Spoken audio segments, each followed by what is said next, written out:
Live now. People, we got Foxy here, we got Latoya here, we're going to discuss current events.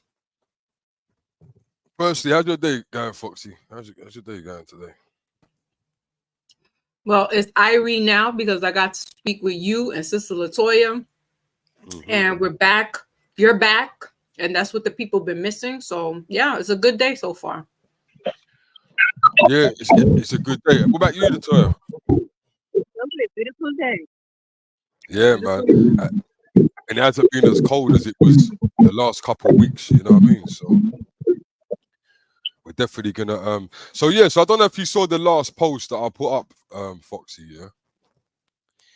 But it's about the UK and NATO are trying to basically say that we need to get ready for. Latoya, I got to mute you, girl, because that sounds crazy, girl. All right, yeah. So we got some information from NATO saying that we got to basically start preparing to get ready to go and fight this war. Have you got anything like that over there?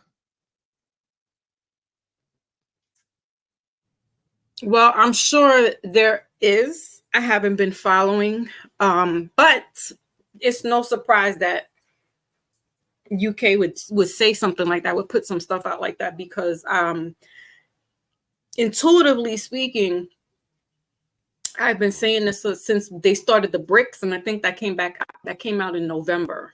The BRICS, which stood for, oh snap, we got Ronan Tutu. Ronan's in the building. That's my people. Yo, big up Ronan, big up Ronan. Old head in the building. So I was if you want to saying, jump up here, Ronan, the link's there, if you want to get involved still. But go on, Foxy, sorry. yeah, he might know if anything, if there's been stuff like what you posted. But with that BRICS, that's Britain, India, China, Russia, all forming together with their currency. And what's been going on overseas, I'm like, I feel like they're itching for that. They want to have the glory days of 1918 and World War One. They're missing that, and I feel like that's what they're trying to do. So I don't know. Yeah, it's like So who did he say? So who's sharing the currency? Who did he say? So BRICS is Britain, Russia, India, China, and Spain or Brazil, one of them. But yeah, Brazil stands for BRICS. Yeah, not Britain, Brazil. Brazil, innit? Yeah, So that's kind of they want to drop the U.S. currency. They want to drop the euro and form their own currency.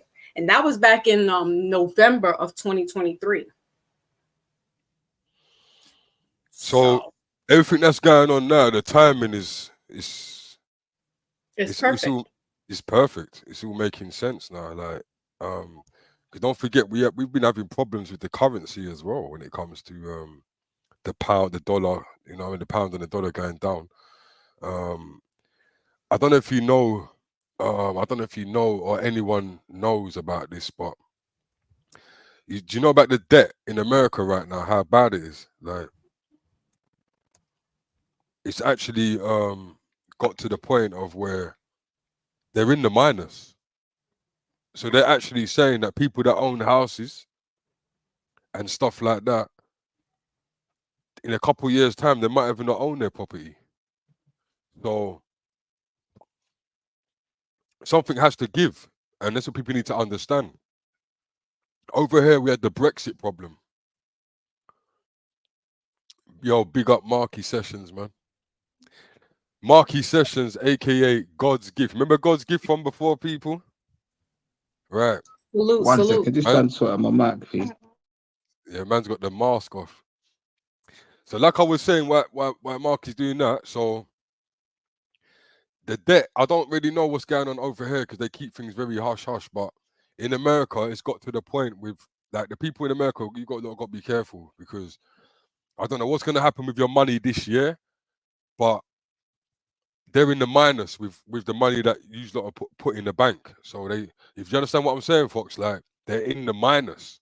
So it doesn't really matter how much people sign up to them. Your currency's finished, basically. Oh, so when you're yeah. talking Oh, about yeah. lenders, when you're talking about lenders and all this type of stuff, it's like there ain't gonna be no lenders in the next 6 months. Do you know what I'm trying to Well, say? here's what the Yeah. here's the Hey, information. Ronin. No, hold on. Ronin. We're not gonna be bigging up no channels on here unless they're bigging me up, yeah? So no disrespect, but I'm gonna be deleting that. Because we're not if they're not bigging us up, yeah, we're not doing that.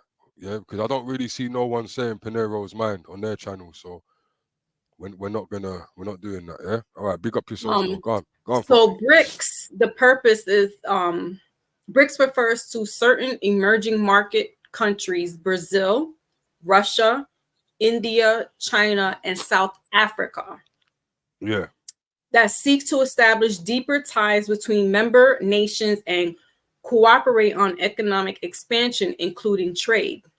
These countries act as a counterbalance to traditional Western influence, aka leaving Britain, aka leaving the United States corporation.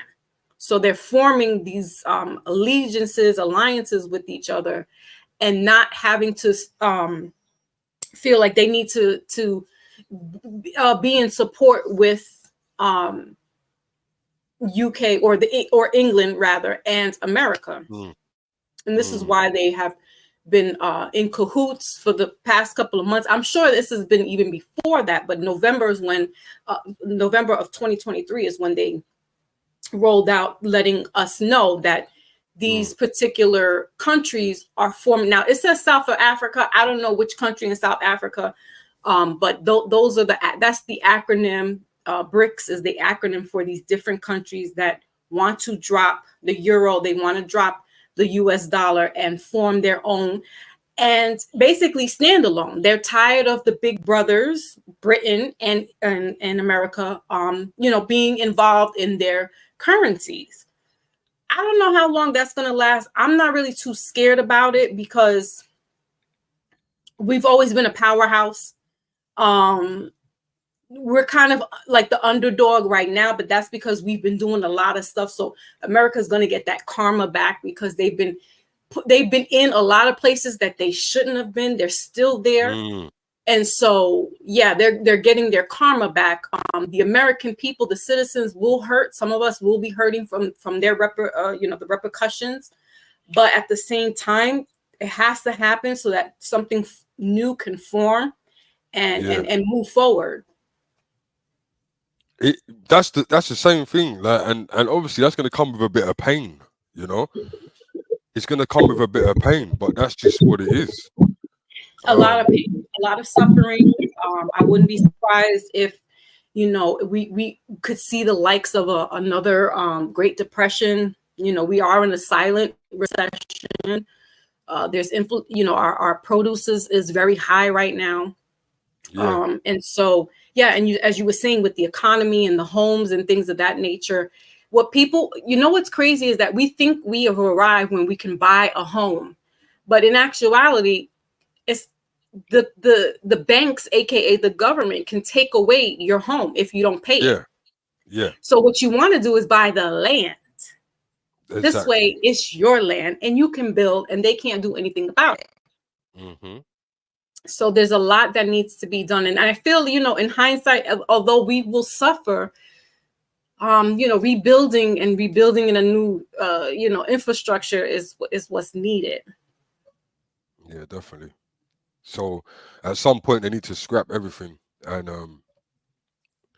start again, basically, like a reset. Bro, where did you just go, bro?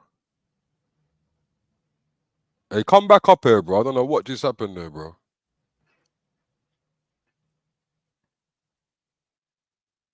Did I press the wrong thing, or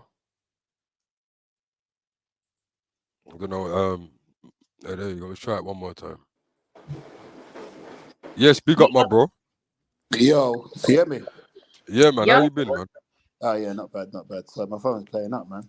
Nah, it's cool. It happens, man. My internet played up last time we was on there. But yeah, we're just talking about this situation, bro. So obviously, Foxy's talking about the situation with the banks and whatnot in America, but we know that we've got that situation here with the UK, them wanting us to go to war. How do you feel about this? I How do you got feel no about it? no way. What for? You understand? I ain't I gaining know. nothing from that. Yeah. And do you know anyone that's in the army? Sorry? You know anyone that's in the army? No, one of my good friends was in the army, Stephen. Okay, but he's not in the army no more. No, he done his time. He enjoyed it. Okay. He liked That it, was yeah? his choice, though. You get me? Yeah, that was his choice, though. Yeah, of course. Everyone's got their own thing. What did he like about it the most though? Like, was it the fact that he had a sturdy job, or is it just he just wanted to go out and travel? Yeah, I think it was a bit of both of him, to be honest. Yeah. You get me? But he got quite far. Now he's got his own little security company. You get me? So going there and doing it, obviously done him some good. You get me? Yeah.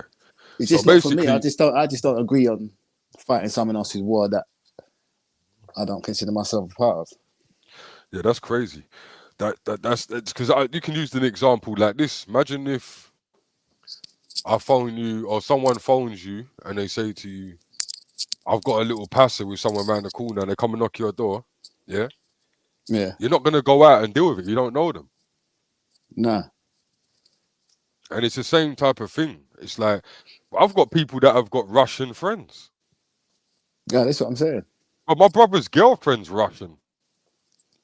That's the thing. For modern day, everyday, like normal people, Yeah. it's got nothing to do with us, has it, really? What's going on? They just want us to go and fight. Ain't got nothing to do with us, though. They want to use us. I'll be more of a threat for our guys than any Russians if they want to send me there. Yeah. Because the sergeant, or whoever you want to call yourself, who wants to throw a weight around, don't put a gun in my hand and shout at me then. Because that might get pointed at you both. Exactly. I remember be on some. It would go left. It would go left if they got man in You there. see what I'm saying? Yeah, So I'll be missing in there's action. no point in sending me there. I'll be missing in action, bro. No, seriously, I'll be a walking hazard for them. They don't know what side I'm on because I'm there for myself. I ain't there to listen to nothing. So basically, just keep me here and let me just stay and just chill and just live. So, like I was saying yesterday, like they were saying that this is because of NATO. This is something that NATO, because obviously people don't know that you got these other armies that are involved. So it's like most of us are linked to NATO, innit? Like, and it's like, yeah, who's that? Who wants to say something? You see, I think they say NATO and this and that. They give everything a name, but it's all about money and power, isn't it? At the end of the day, it's even deeper than that, bro. It's about relics. It's about energy points, energy grids. Yeah, trust. Yeah, it's about a lot of different stuff behind the scenes, but it definitely comes to money and control at the end of the day. Trust me. I saw some clips today. Let me just play these clips that I just see today. Brother Panero, can I just add on to something really quick before you go into the clip? Okay. Yeah. So I put in the chat that BRICS is backed by gold. And it was founded June 16th, Tupac's birthday, Gemini season, 2009. Wow. So this has been going on for a very long time under our radar. They brought it out to us last year as a rollout for us to, get familiar with it. But it's also important that this is why I was saying earlier, last year, start getting gold, silver, getting these different other elements to help, because the dollar is not backed by anything. No. So the dollar is it's no good, and it's and backed the pound by us, the people who work. Exactly. So and people need to look into them things, because you know what it is, obviously you have people that you want to go party every week and just do your 9 to 5 and come. You have to research these things, man. You know what I'm trying to say? Like, even for example, the message that we got yesterday about UK need to back NATO. Like, these things are serious things, man. It's like I just feel that society today, because society has made it kind of hard for people to live right now, it's like people are already stuck in their own ways and they're not really looking into what else is going on. Do you understand? And it's vital. Do you remember when Bin Laden, when what, it wasn't even Laden, but do you remember when them guys flew the plane through the towers and all them things there, right? Well, not the second tower, because that was an explosion, but when they threw the planes through the towers, like them things happen, like there's no warning for these things. You understand what I'm saying, Foxy? You understand? There's no warning for these things. And also even like times of war, there's gonna be no warning for it. But one thing they're gonna tell you is this: if it ever pops off, they're gonna be like, "Oh, we did warn you. We told you about stocking up food. Yeah, we told you about buying fire and candles and they have told us this. Right. It's not like they have, because I put the videos out when the government told the people, yo, you got to start stocking up food and this could happen. I know they have, and they're gonna use that as an excuse. Where bottom line is, we know they don't even care. You know what I mean, Fox? Mm-hmm. So yeah, so that's just the way it's gonna go, and they're gonna do what they want when they want, just like they did when we all got locked up in our houses. You know, that was a spur of a moment thing too. You know, so people need to know that this could happen anytime. I'm not trying to be no scare factor guy or nothing like that. They could be talking about war now. We might not go to war in 2 years' time. But I'm just saying, like, when do you prepare? When do people wake up? When do you not smell the coffee and say, you know what? This is serious. Because me and my people, we've been putting this stuff out for years. But it seems to me like it only takes for a news clipping or a news report to come out for people to heed the instructions. Do you understand? Anyone want to add to that? People them like the live. Like the live, man. No, you're absolutely right. You're absolutely right. It's to get ready so you don't have to be ready term, right? And they're not going to tell you. They'll give you little tidbits here and there, but you need to just be smart about it and look at what history did. When that the scandemic happened, I look back, I watch, because I'm big on watching documentaries and history and stuff like that. Like I love that stuff. Alien, all that stuff that they put out. Yeah, of course. Yeah. And I look back to see if this was a pattern. And in 1918 or 1917, it was like a 3-year span. They had the Spanish flu. And it hit bad in the States. It hit bad. It was just like how it was 2-3 years ago. So I'm looking back, and then after that, the Great Depression hit. So it was like a reset on the money, because remember, everything was a boom. You're coming from the industrial boom, right? The tycoons and the Rockefellers and JP Morgan's coming through now, all that stuff, Ford, right? Then they hit you with this Spanish flu, knocks everybody out. They get you back on your feet. Now you're working, and then the Great Depression happens. But the only ones that are banking off of that are the bankers. So it's like, you got to go back in history. Some people are like, oh, I don't want to live in the past. No, you better look at the past, because that's the blueprint to let you know what's going to happen for the future. Because these people, there's nothing new under the sun with them. They don't sleep, so you shouldn't sleep. You should be aware of how these people move. Yeah. Yeah. And also as well, and I've said this before in my shows before now, you know, how can I say this? So I've been trying to tell people this for a long time. So in this world, we have negativity, we have positivity, right? A lot of people preach this positivity thing. Do you understand? And a lot of people preach chilling out, being relaxed and chill. I'm trying to tell you people, yeah, you see this world that we live in right now, there ain't no time for like getting soft. Like, you can be positive, but there ain't no time for getting soft right now. And that's especially to the ones that have families, you know, and children to look after and stuff like that. There's a thin line between being safe and being negative. So I keep a certain energy. And I keep a certain energy because a lot of people might not understand why. A lot of my friends might not understand why I keep a certain energy.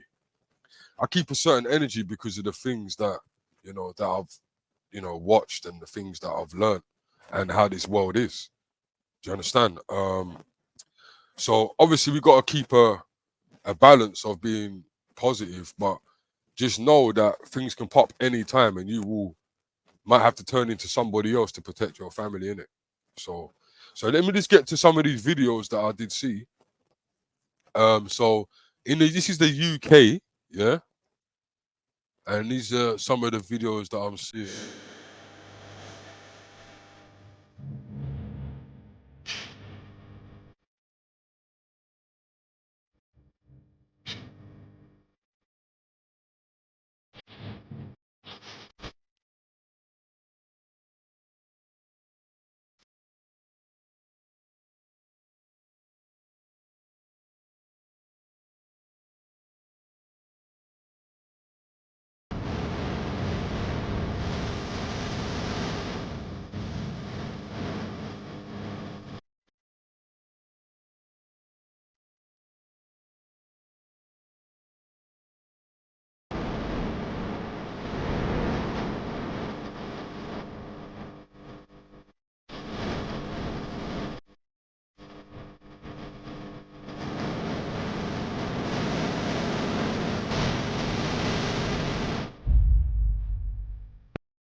All right, so as you can see there, clearly some very heavy military, responses going on. Like, Was that the UK? yeah, brother. And I got another one as well. So they're going to be posting up. They're going to be posting up now. And the thing is as well, it's because we should have known. Everyone over there should have already known that we was going to be involved in this anyway, because they went and licked off some bombs.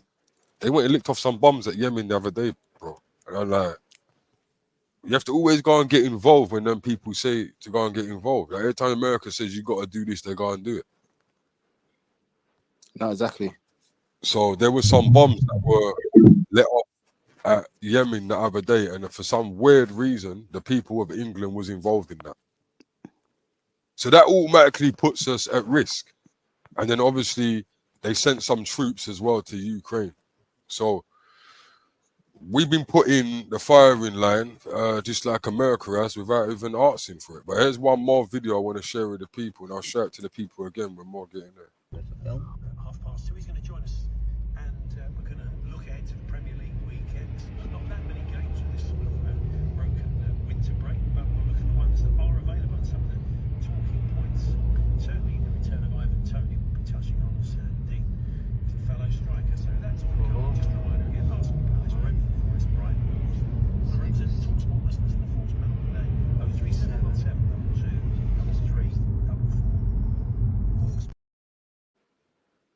And you can see that's big military presence again.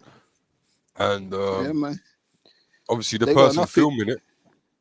Yes, my brother. So I was going to say, they look like they got enough men, man. They don't need us. They need us for. Yeah, the cheek of it though. You know what I mean? Like the cheek of it. Like you No, that's, you know what? That is so true. The cheek of it, you know. The cheek of it, bro. You want us to leave our families and loved ones.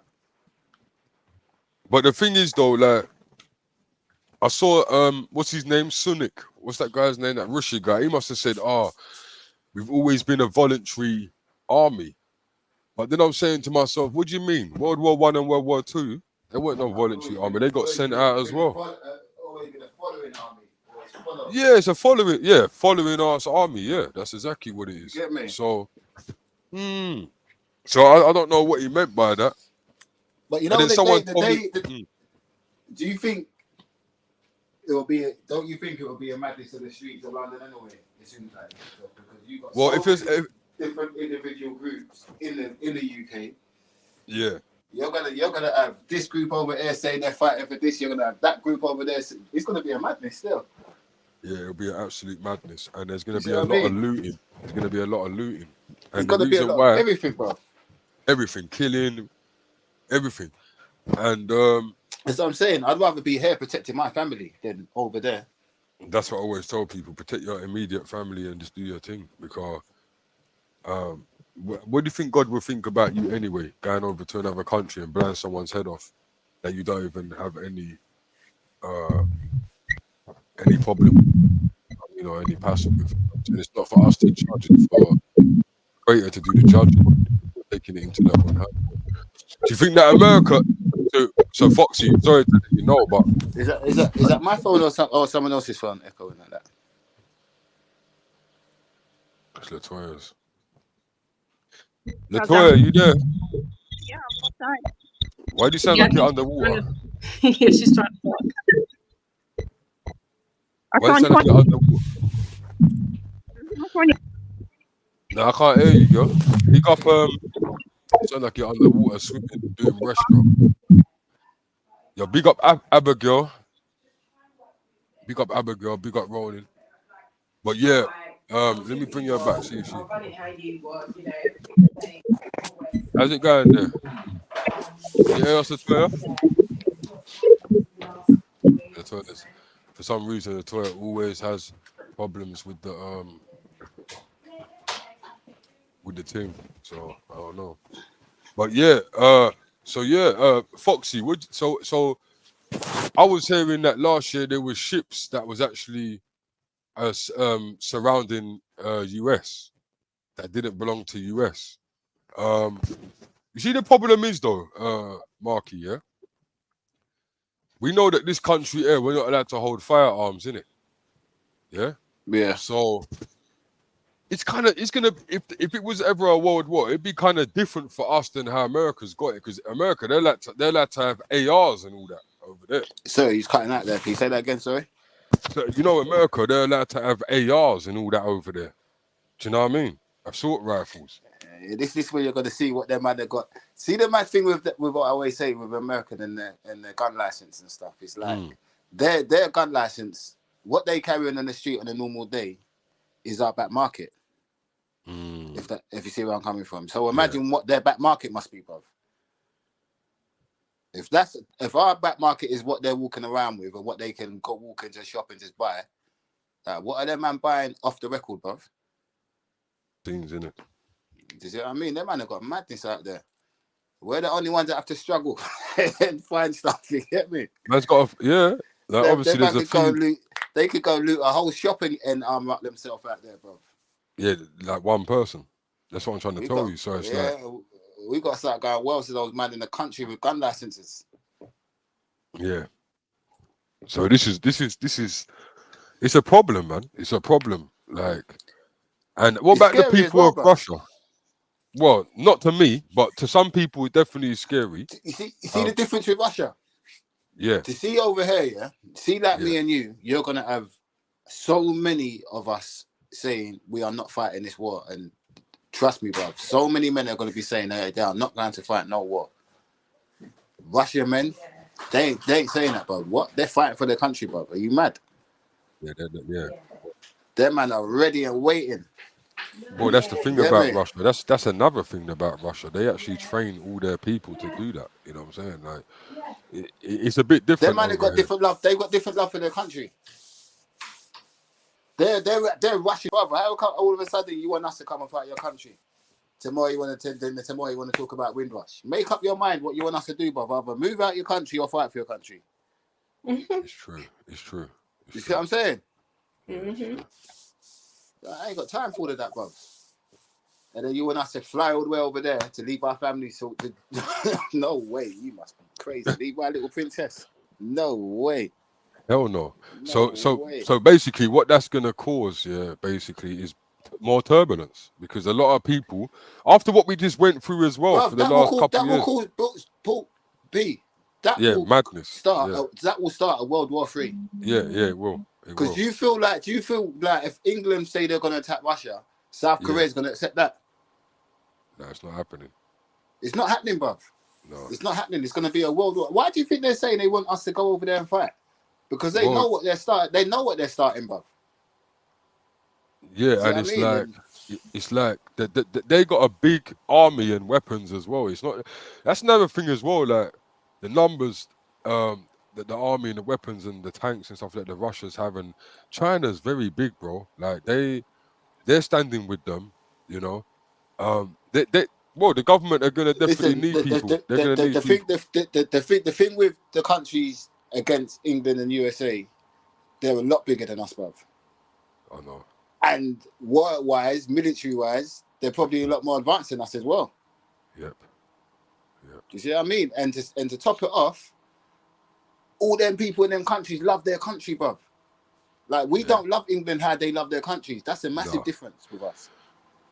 Do you see what I mean? Even Americans love America. Yeah, they're actually willing to fight for their country. I think a lot of Americans be willing to fight for America, but I don't think you're going to get a lot of Britons saying they want to fight. Let's see what these racist man do now.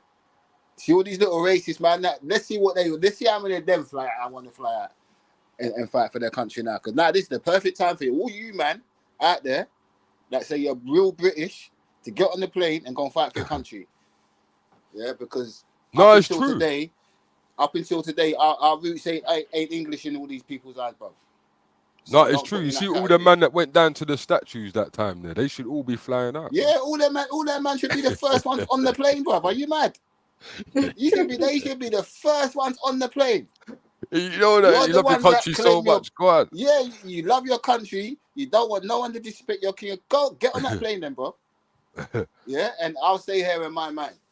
Yeah. You know what? I have to say that although some Americans may portray to be patriotic, there's people here that are like, oh, I can't stand it here. I can't wait to move to another country. All this blasphemy against the country. And I'm like, you know what? It's the politics. It's not the land. This America is beautiful. What are you talking about? Because some people feel slighted and you know, I don't know. There's a whole different. I've been in different platforms where they're like they really are not, and it's usually because it's the melanated people. So you know, we're disfranchised, right? But I don't care. I'm not going somewhere else. I was here. That's how patriotic I am. I don't give a shit if these people treat me. Listen, that's why you got other people coming from other countries coming over here because they still see America as the golden ticket. And guess what? All the migrants that are downtown in New York City, they getting put up in hotels. They're getting food. They're getting services. All that still. Man. I'm still not leaving. I'm it's not happening leaving. Over here. It's happening over here too. Man. Listen, put them on the plane as well. Yeah, you want to stay here? Get on the plane and fight for your stay then. Yeah, put them on the plane as well. Real talk, bro. You want to come in the UK and get residency and just want to live while you want to send me out to the world? You come and you go fight first, brother, and prove your point that you really want to. Right. That's exactly. And you know what? Despite, because people are like, oh, you know, Trump's this, that, and the third. I don't care for Trump. I'm not in politics. I don't care for any of either one because they both serve the same purpose. Same masters. Yeah. But Trump had 3 things that I agreed with. That was put the borders up, bring business back to America, and I forgot what the other one was, but those were the 2 things that I was like, yeah, that makes sense. Oh, and drain the swamp. And when he said drain the swamp, I knew what he was talking about because there's a lot of dirty stuff going on in these big businesses and politics. But because Trump was blowing the whistle, that's how they dismerged him and they call him crazy and he's a racist.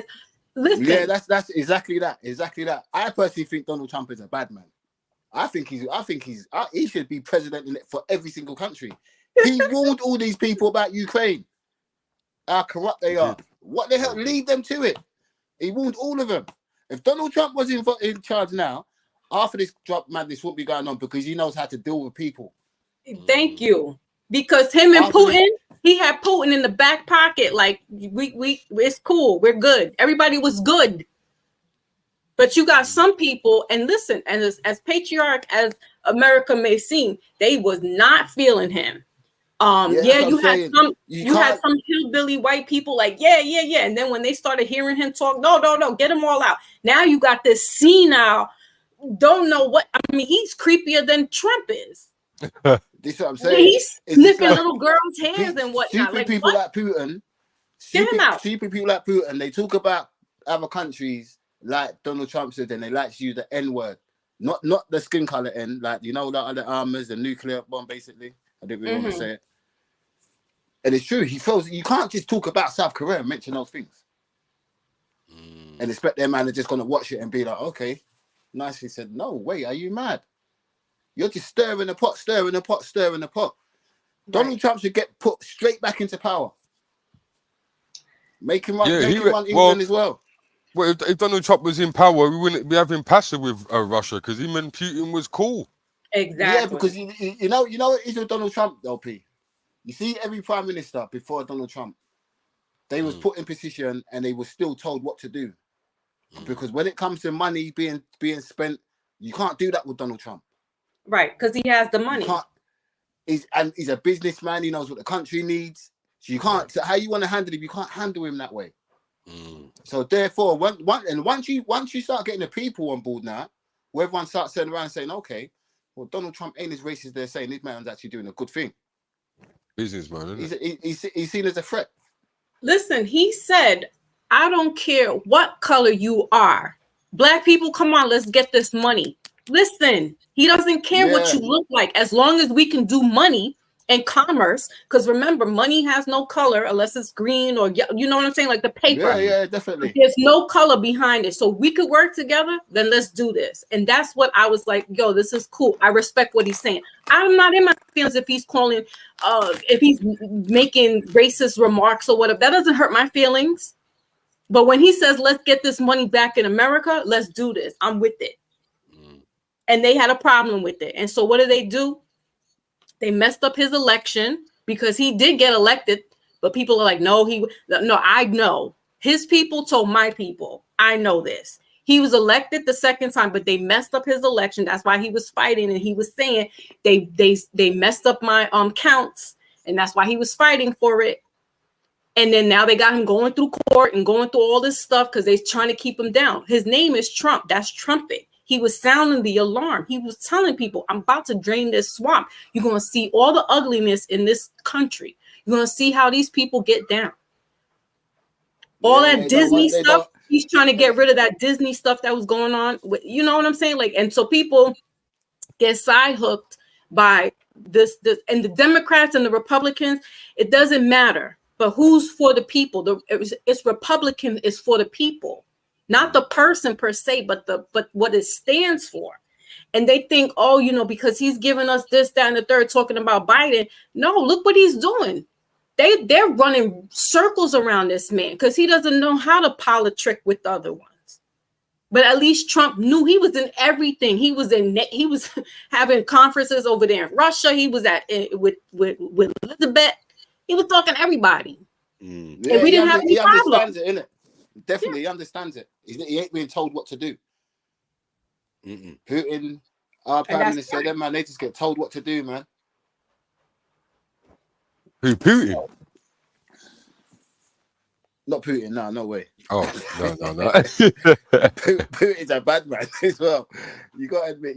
They all have their own. They're all got some demon, something going on with them. But when we're talking about for the mass group of people, it's like, listen, who's really going to be about it? Like, I don't have no feelings when it comes to money. Like, if we're going to do it, let's do it. What you do behind closed doors is your business. But if we're going to get this, we're trying to, stimulate our economy. Right. He was even telling people, listen, don't get the Jabberwocky, get this, it's chlorophyll or something like that. He was telling people what to get. And listen, they was trying to get him on that. No, don't listen to Trump. He doesn't know, he's not a medical doctor, but he's telling people like, look, you could take this and that's going to help you prevent getting the virus. And that's the problem though, because people start listening to what he's doing, they start losing control of the people. And as soon as they start losing control of the people, that's a problem.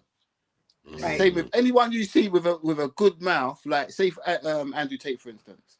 As soon as people start gravitating to him and start saying, "Wow, this guy actually talks sense," he's following, yeah. Because now now he's like Donald Trump. You can't go to him and control him and make him say what you're gonna say. So now this guy's a problem. So what you need to do, get him out of the way. He's Right. got a certain It's power all- over the. Yeah, more time, brother. It's the Of the people they people. try to cancel, you've got to listen to. Because they're cancelling these people for a reason. Everyone says Kanye West is mad. When you actually listen to that guy, he's not mad at all. He's He not just mad. does things crazy. He's not mad at all. That guy's very sensible. And when you listen to him, he throws a lot of things out there as well. Yeah, but don't He forget, does, in this but world, he double backs on it too. That's the only issue that I have. Like, you can't sit up there and stand on your ground and then go back on an apology tour to the Jewish people and tell them, oh no, but you know, that's not what I really meant. No, stand with your chest out. If you're going to talk about everybody, talk about everybody and don't go back apologizing. Yeah, but that just goes back to what we said again. That's his paper, isn't it? Because no matter what, he's Right. already said it. So he's already said Right. it. Like, that's like me saying something and they say, well, you know what, Mark? You either need to apologize or you ain't gonna earn no money for the rest of the year. I'm gonna apologize straight away. I don't mean it. You know what I mean? But if you want me to stand on the camera and be like, yo, I'm sorry, yeah, cool, I'm sorry. Can I get my money now though? That's all it boils down to. You see what I mean? Nah, hey. Say it with your chest out, you know. And I think see, I'm a big supporter of Tupac Shakur. And yeah, me too. He didn't back down. He said it with his chest. And both of them are Geminis. Pac is a Gemini, Kanye is a Gemini, and Trump is a Gemini. So, you know, they say what they say, and that's it. Now, Kanye's a little more different. I think that he's been influenced, and he might have some manic issues where he has to take something for it. You know, and I'm not clowning him on that. I'm just saying that what he's saying may be truthful, and he's probably giving out some truths, but then you go back on this apology tour, I can't take you seriously then. I don't know what to, you're giving me that whole Gemini 2 people kind of thing, and I don't like that. That's a little too untrustworthy for me. And if you're worried about Balenciaga and all them other things, like nope. So he's in a different predicament. But you know, kudos to him for speaking his mind. Yeah, they get to speak their mind, innit? But you know, like, see Kanye now, for example, like, people just think he's weird because he's telling. One thing I've realized about this world that people think that you're crazy when you're speaking the truth, bro. It's mad. Man. Right. It's mad. Yeah, man. Like, it's how they portray you, though, isn't it? Yeah, it's mad. They think you're weird. They think it's like you could see like a 6-second clip of someone and think, wow, bloody hell. And it's like they all say, go back and watch the whole interview. Then you watch the interview, you're like, these people are absolutely mad. Like, what did the guy really do wrong? You see what I mean? And the things that, but yeah. So I don't know where this is going now, people. But big up to Mystery. Big up yourself, Mystery. Don't know. Yeah. Big up to Poetry in Motion. You get me? Yeah. Masonic orders. Yeah. What? Gay? What? I don't know. Goy. Sorry. Yeah. Sorry. Shit. I thought they sent you through. I thought the same thing. I'm like, what? Yeah. Whoa. What are you reading in the comments? Yeah. No, I just I got it wrong. Yeah. I'm sure. Salute to Craigs. Craigs says, great to see this lady. Oh yeah, big up Craigs, man. I didn't even notice you there. Craigs, big up Craigs one, man. He's always in the show still. He missed the last one, but more time he's always there. Abigail, is that your people, bro? Abigail. Yeah. Big up Abigail. I didn't even see the comments before. Yeah, I know. You got to click on that thing, innit, at the top. Even the other day, I didn't see them. Do you think Trump would go against Israel? Do you know what's crazy about that? I done a video way back about 3 years ago, and Israel actually made Trump his own coin. Do you remember that? No, I didn't know about what? That. Yeah, I done this video time ago, and you see what? I won't lie though, I didn't really promote the video that much because there's a lot of Jews in there. I was talking about the Jews in there and stuff. Yeah. But it's a very interesting video because even at the end of the video, the Jews even say that the Messiah they're waiting for isn't Jesus. No, and they'll never admit that that's their Messiah. Yeah, but they say that they're not waiting for Jesus. That's what they're saying. But you know what? Yeah, I might even screen record the end of that video and pull it up on TikTok or something just to see what would happen. But a lot of people seem to be waiting for this Messiah to come and save them, innit? That sounds like the Christians. No offense. Yeah, I know it does. I don't want to get too deep into that. No one ain't coming to save you, man. That's what I'm telling you, man. No one ain't coming to save you, man. But you gotta save yourself. Save yourself, man. You gotta save yourself. So I don't know where this is gonna go from here, you know. But like I said, we've seen a lot of military. I'm sure we're gonna see way more. We're probably gonna see the planes flying over our heads. You know, every now and again they got the fighter planes flying over our heads and the big carrier aircrafts. But I don't know. But exactly, he would back the genocide all day. Yeah, and so would Bill Gates, innit? Oh, that one is Bill Gates. Yeah, that's the lizard man. The lizard man. Yeah, we spoke about Katt Williams in the last show. But I'm sure there's gonna be about Katt Williams. Yeah, we done a show the other day, bro. But it was a late show. Still, it was a late show. We could talk about it again if you can go over it again if you want. If you want to go for it.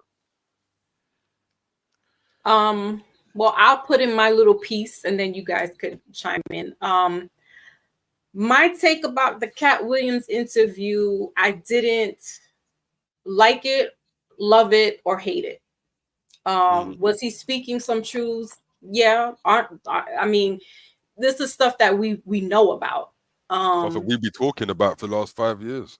Yeah, and you know, again, we have to know some controlled oppositions, and I think Katt Williams is in that place, like Kanye West.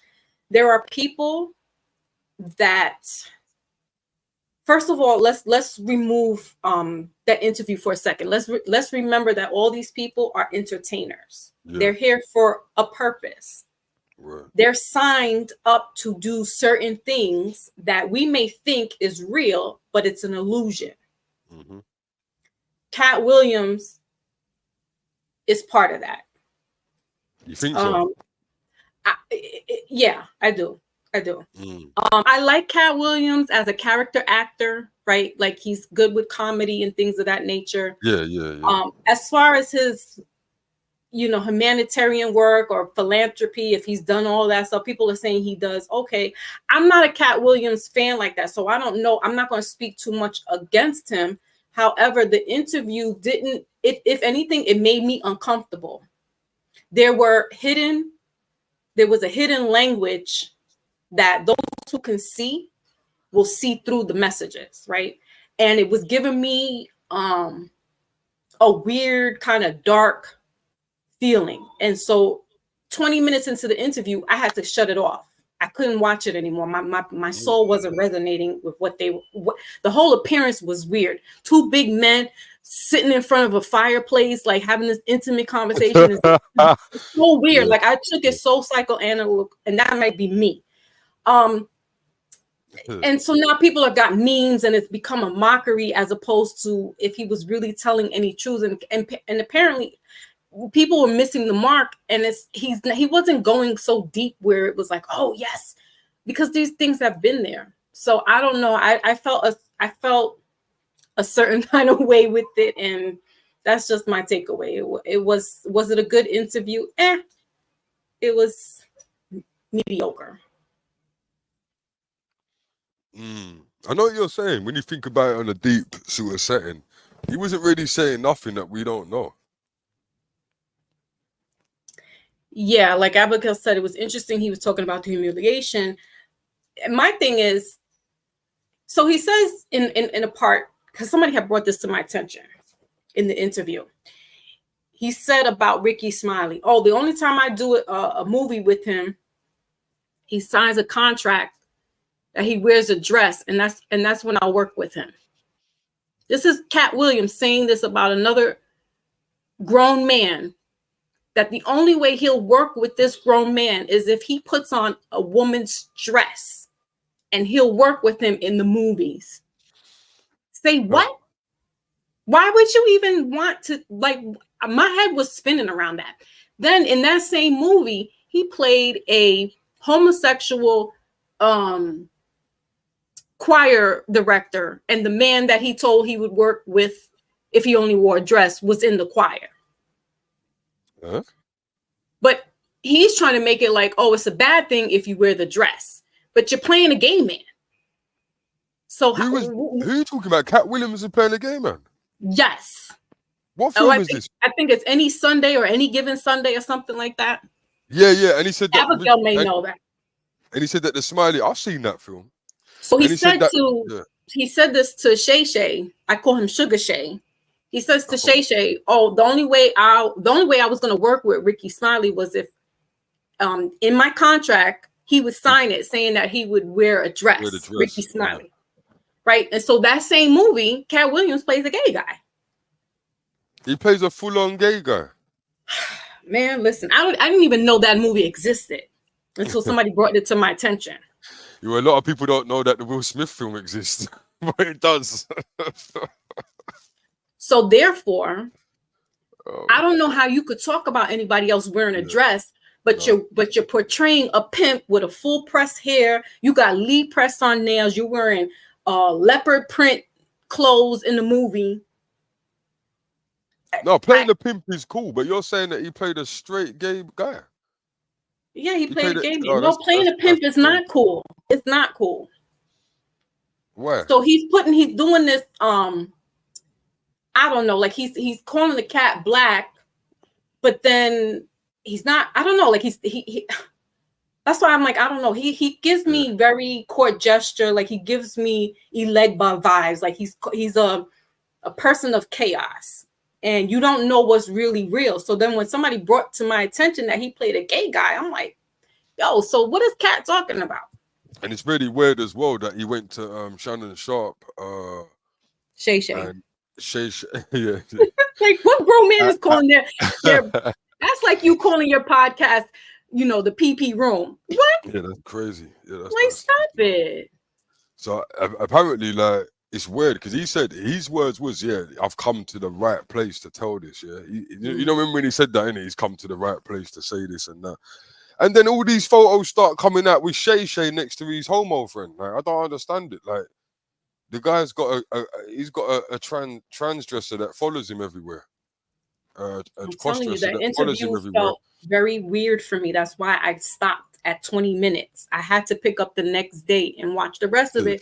Just so I can see what everybody was talking about, because I felt very uncomfortable watching that interview.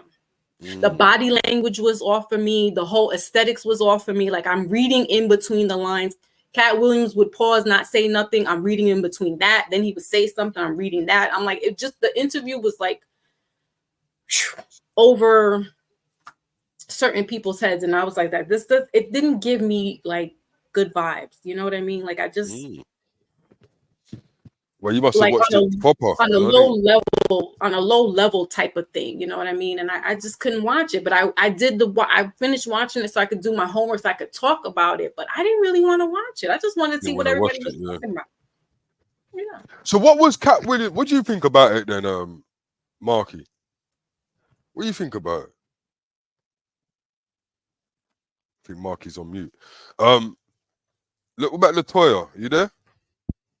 Yeah, I'm here. Oh, I can hear you clear now. It's not making that noise no more. Wicked. I didn't like it. You didn't like it as well? I didn't trust it. When I see the numbers, I'm like, he's not saying anything. He's not revealing anything. He's just saying the same old story. And everybody just gravitate and just carrying on. And I just sit there just to watch it for myself to see what it's all about. Just don't trust him. I just trust him. And when you look on the timing, because I just look on it on the internet and they said 3 weeks ago, you got to understand that Pluto is in Aquarius now, right? And it hasn't been this way since 200 years. And it means revolution and a whole lot more things. So this thing is spiritual, while all of a sudden in January things are so explosive. And then we have this war. You know, it is. And when I saw the interview and saw the excitement around it, I said, yeah, something is definitely going on. And I also, an entity put me onto this thing known as yoga, telling me that Kali yoga is ending. When I look on the dates, it says Kali yoga is not ending, but the dates are so conflicting that I don't know. So I know that a lot is happening, and what is you can verify is that Pluto is in Aquarius, and it means revolution, and a lot of things is set to happen because the last time it happened, it was around the time of the American Revolution and the Asian Revolution, I believe. So everything is just lining up, right? And they're distracting black people from the purpose.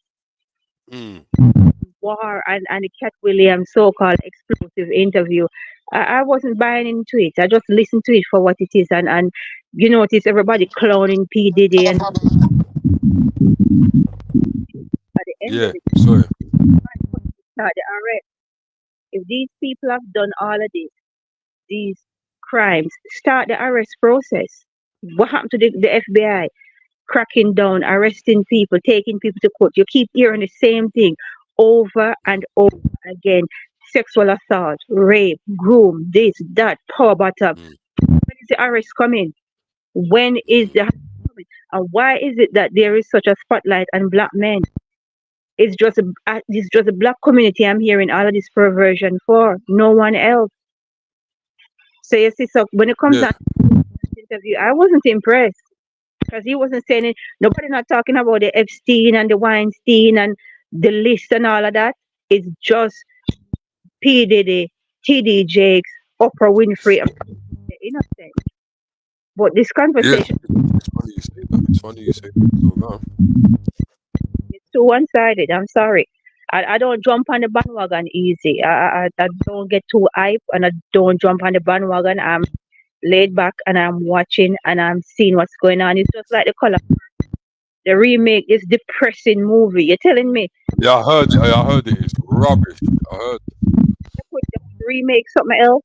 These talented black people, you got to put them in this depressing rape lesbian. Yeah, don't keep saying the R word on there. It's banned from YouTube. But hey, one good point you just made though, yeah. Like, well, you made lots of good points, but one good point, solid point you made is that I'm gonna have to meet you while you're not. One solid point you made, Latoya, there is that it's funny how after this Epstein case thing going on, you got all these black people getting exposed, covering up that stuff. Would you agree, Foxy? That's crazy. Listen, this is why I love Sister Latoya, because that's what she was saying is exactly what I was saying, what I was thinking. Yes, Big up, Kali Yuga, we're gonna have all this energy of war, and also, with the fact that the Pluto is in Aquarius right now, so there's going to be a lot of revolution, a lot of revealing. But I find it very peculiar that the Katt Williams interview coincided with the Epstein list coming out. Now, the Epstein list has been out. They try to gaslight us. It was out a couple of years ago and it resurfaced. Now it's back out again. Every so often they take it off the table and then they put it back up for us, right? And then it's not everybody that's on the list. It's a selective few that they want us to know about. And it just before it was starting to get to the nitty gritty with TD Snakes and Honeycombs, Puffy. All of a sudden we get the Katt Williams to diverge us and talk about the same thing. So it's a deterrent and it's a distraction, but melanated people, we grab onto the bones and biscuits of certain things, and anything that they throw at you and it sticks, you run with it, right? And yeah, it's comedy, it's entertainment, but that's just what it is. It's entertainment. The Honorable Malcolm X said to us, do not look to these entertainers as leaders. And it hasn't changed. It's 60 years, 70 years later, and people are still falling for the tailpipe with these people. They have an agenda. Who owns the industry? Who owns entertainment? The music, the alphabet boys. Yeah. How do you know? Why do you think these young boys are getting caught up with Rico? That's all government. How does that intertwine with rap music? Why? Because the same people own the industries. There's an agenda for these people to put out all this negative music, sexual music, death music. Yeah. While you watching TV, they're putting out certain programs. It's all changing, predictive programming. So if you don't cleanse yourself, meaning, you know, fasting from certain things, you know, TV shows, eating and stuff, and get right and get centered, all this stuff is going to keep you dumbed down, because that's all they're trying to do is keep you. They can't annihilate you all completely. So how are we going to get them? We're going to mess up the food. We're going to give them the lockdown and do that whole hocus pocus stuff with you guys. We're going to put out all this music. It's a lot of stuff. It's warfare on humanity. But we get caught up with the minstrels, and then we think that what they're saying is life, and it's not. So true. So true. What's your thoughts on the Marky? You there? Yeah. Can you hear me? What's your thoughts on the Katt Williams thing? I think it was definitely an eye opener. Get me? It definitely made me look at the industry and be like, right, okay. There's some truth to what he's saying somewhere in it, but it's just another man's side of a story, isn't it? So who am I to judge?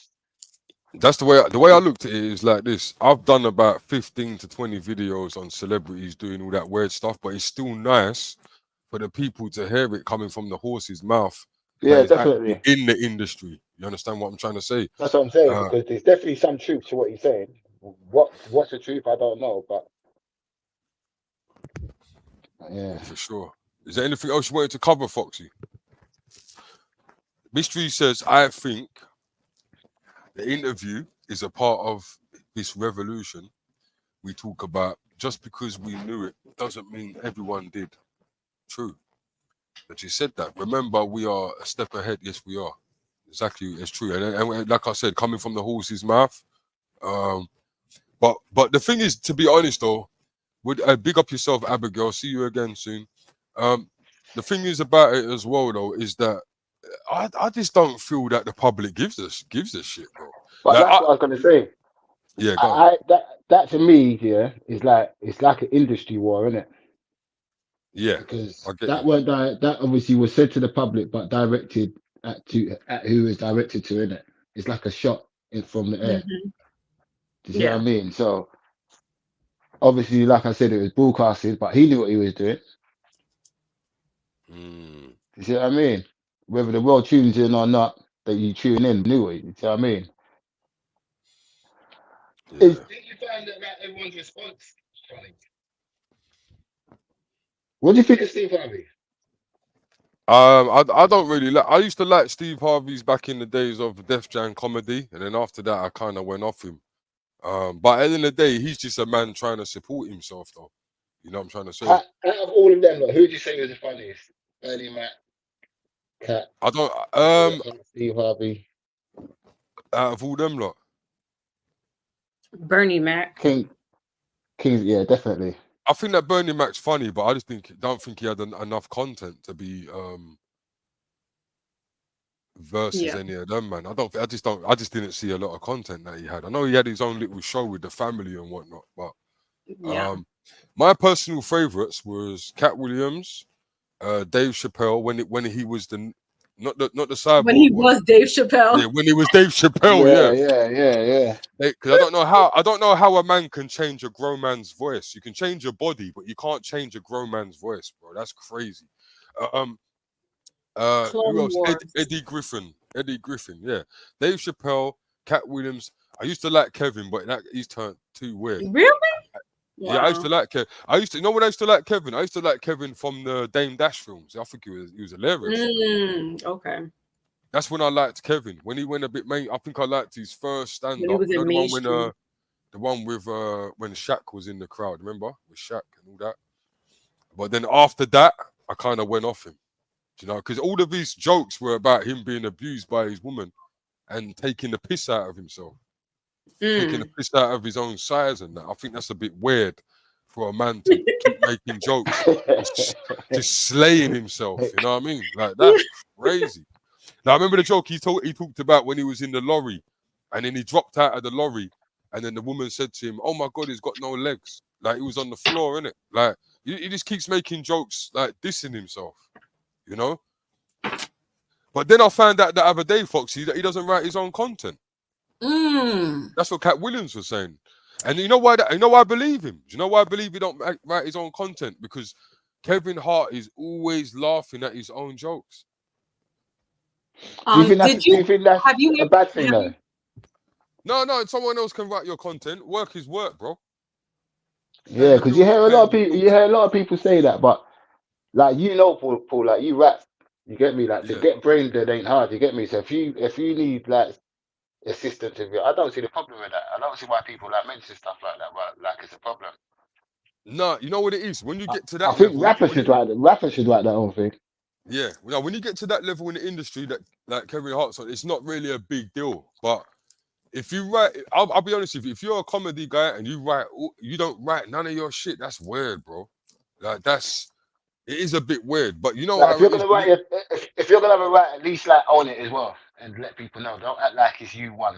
Like, well, he had a show back in 2013 or 2014 called The Husbands of Hollywood, and he wrote the show, and it was funny, but he had other people like supporting him as well, like in the show. So I don't think he's good like a standalone person, but when he's mixed with other people, he could bounce off the comedy. It works well. Yeah, he's a funny dude. Period. You know what I'm saying? Yeah. But like as far as like standalone, like I don't think he's that. I listen, all the new people I'm not into. I'm really more of the old school genre. Like I grew up with watching Pryor. So my top 5 is Pryor, Cosby, Richard Pryor, Bill Cosby. Pryor was married to a thingy though, wasn't he? Who? When Richard Pryor married to a transsexual. A transmission, sorry. I'm not even about to say that word on it. Transmission. I don't know if he was married. I think they was messing around with them, but you know, they do that stuff in Hollywood. All them men are weirdos. Ain't all Kevin Hart's wife all left him? Who? Because of Kevin Hart, because of his weirdo business. Yeah. I like Dave Chappelle. And my other 5th member would be Jamie Foxx. Jamie Foxx is hilarious. Jamie Foxx was hot. He was his stand-up when he all these names though, yeah. This is why I can't rate celebrities at the moment, because all these names is linked to a madness. All of them. Yeah. At the end of the day, yeah. You get me? I can't respect or rate none of them. I'm just like, nah, man. You can't trust none of them. Just 50 Cent, yeah. Yeah, Robin Harris, Eddie Griffin, those are like the grittier, they're like the underground gritty comedians. But yeah, Eddie Griffin is funny. And he had a show with Malcolm Warner. That was funny. But now bust out Katt Williams and Mark Cooper are going to be doing their stand-up tour. So you see all that fluff and you know, politicking and all that stuff. He's promoting. Now people are going to want to watch and see what Katt Williams got to say because of that interview. That interview alone has garnered Shay 50 million views. It's what? 50 million views. Is it? Yes. Wow. And it might be higher now. That was at last week. It's 50 million and better now. Wow, man. But this is what I'm saying. That's why you know there's some truth to what he's saying. But, 53 million, yeah. You got some people in power saying, "Who let this guy talk?" Yeah, that's mad. That's the mad thing about it. He doesn't. Yeah. But maybe he's keeping it real when he said that he's not scared no more. Maybe, but you know what? He is. But there was a particular table of people that was very upset with that interview. Oh yeah, of course. Very upset. Oh yeah. Yeah, because even Shannon Shay he actually done a video as well, like defending himself, innit? So yeah, because he knew they were going to come after him. And then he did another interview. I think it was before Shay was with Willie D, and Willie D was asking Katt Williams questions and stuff, and Katt kind of got like. Was that one before or after Fox? No, it was before. No, it was before. Was it? Yes. Oh, okay. It was before, and he didn't let it out until like I think right around this time or maybe a little after. So it looked like it came after, but Willie D was asking him these questions, and he was saying, well, how is it that you got to be 13 years old and you living out in the street, but you said you were getting money? Why didn't you just get a crib? And Katt Williams looked at him like, what you mean? Like, I can't, like, I'm a child. So like that story was making me think too, like, I wasn't mad at Willie D asking that question because I'm like, how are you 13? But he lied, not lied. I don't know if he lied, but he said one age to one person and another age to another person. That's his experience. That's his truth. Who are we to tell what's truth and not? But I'm saying to myself, what 13-year-old kid is leaving a city and then going miles away to another state that's like country, and you're living off the street? Like, that's what made me right there. I was like, I gotta put this down for a minute, because that alone was making me think, like, what is going on? Hey, Katt is funny though. Right? So I'm like, okay, but he's so serious about it that the shit is funny. Like, he's so serious about it. Because I'm sitting here like, what little kid is leaving? And then, because he didn't want to be, his parents were real religious, and he was having issues and things of that nature with his family. But I'm like, damn, I'll be damned if I'm going to be going down to some Florida. Like, what? So I don't know. So like, he's weird that way. He has a very sarcastic punchline, which is cool. Well, I like that kind of like humor.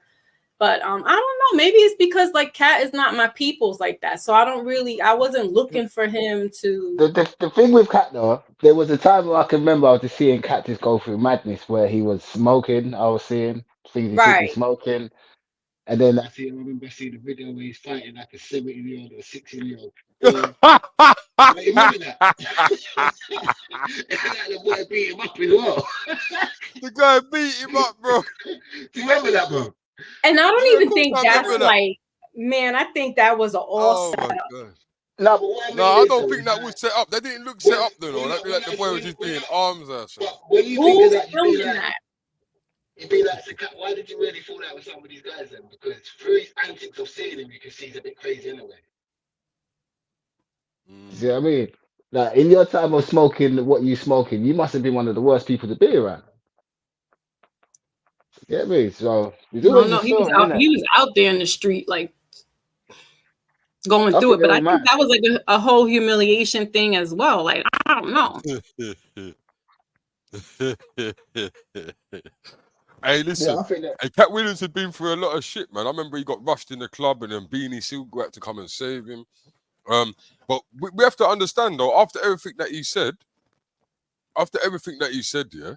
yeah, and it kind of makes more sense to why he was going mad if he's not part of them. Because do you understand what I'm trying to say? Because he had a lot of pressure on him. Because I don't know if you saw the video that I put up about the Katt Williams thing, and I even mentioned that at one point they tried to even go through his kids that he's adopting. So it might be a thing of where he might just had enough. And I could see that. He said the truth, man. They're man on some weirdo business, bro. On some weirdo. Hey, watch this though. Hold on, watch this. This is jokes, man.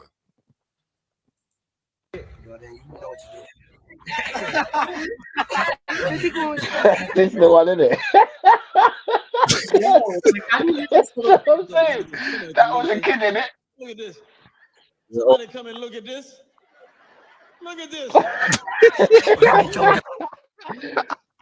Was that like a 7-year-old boy or something like that? Nah, that's not fake, my brother. That's not fake. That is not fake at all. That's not fake at all. That you wrapped him up. What that kid though, bro? That's a little kid, but the kid was like he's about 7 or something, bro. Wait a minute, Jesus!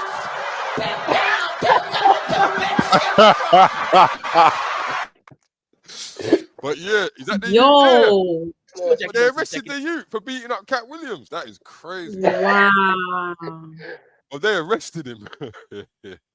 And if you remember, at that point, he was going through drama after drama after drama, it seemed like. Right. Yeah, let me show you the other drug. Like, he was going through. That's what I'm trying to say. So you have to even say to yourself, why was he going through all that madness? Did he just realize what he signed up for? Do you get what I'm trying to say? Yeah. I think Yeah, that's so probably what's going on with Kanye too. Like he's tweaking because he's seen some stuff. That's why I said at the beginning, this is, to me, it was just another man's story. Yeah. You see what I'm saying? Because we can only sit there and listen to what Katt's saying. Like, we don't, it's not part of our friendship group. You see what I'm saying? So we can only listen. Right. But definitely there's some truth to that. And the views alone tells you that. Oh yeah. No. So while we're on the subject, we gotta watch this video. This one is too funny.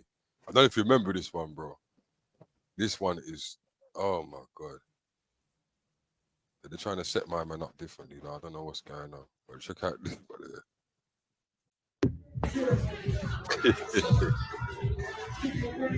That's Katt doing press ups. In the club. Watch him. He's definitely going through something, man.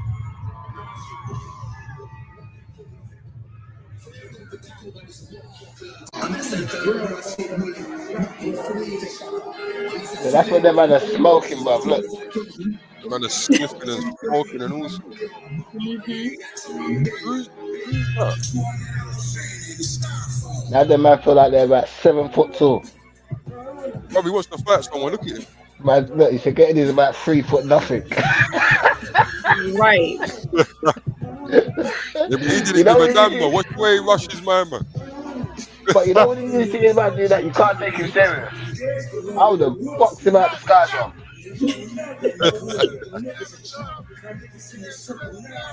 Yeah, man. You know what I'm saying? He's going through it, man. You know that is London though, bro. He'd have been on the floor by now. Watch him. Yo. He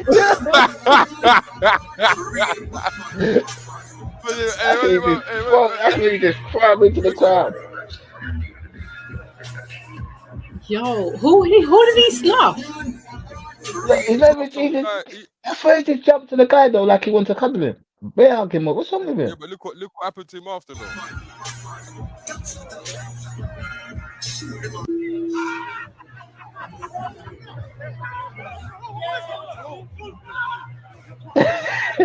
And screaming his head off. Yo. You're liberty, bro. You're liberty. Screaming. No, I'm telling you, man. Ladies and gentlemen, please welcome one of the hottest young. Hold on. Okay, so what? Steve Harvey brought out Katt Williams. I don't remember that. Or was that a Def Jam comedy? Yeah, that's got to be Kings of Comedy, isn't it? No, did he do Kings of Comedy though? I don't think he did done Kings of Comedy. No, because remember them two started beefing. Yeah. So it could have been a thing of where it could have been a thing of where them times there when he was going mad. Yeah. Who's the other mad guy again in America? It makes me laugh.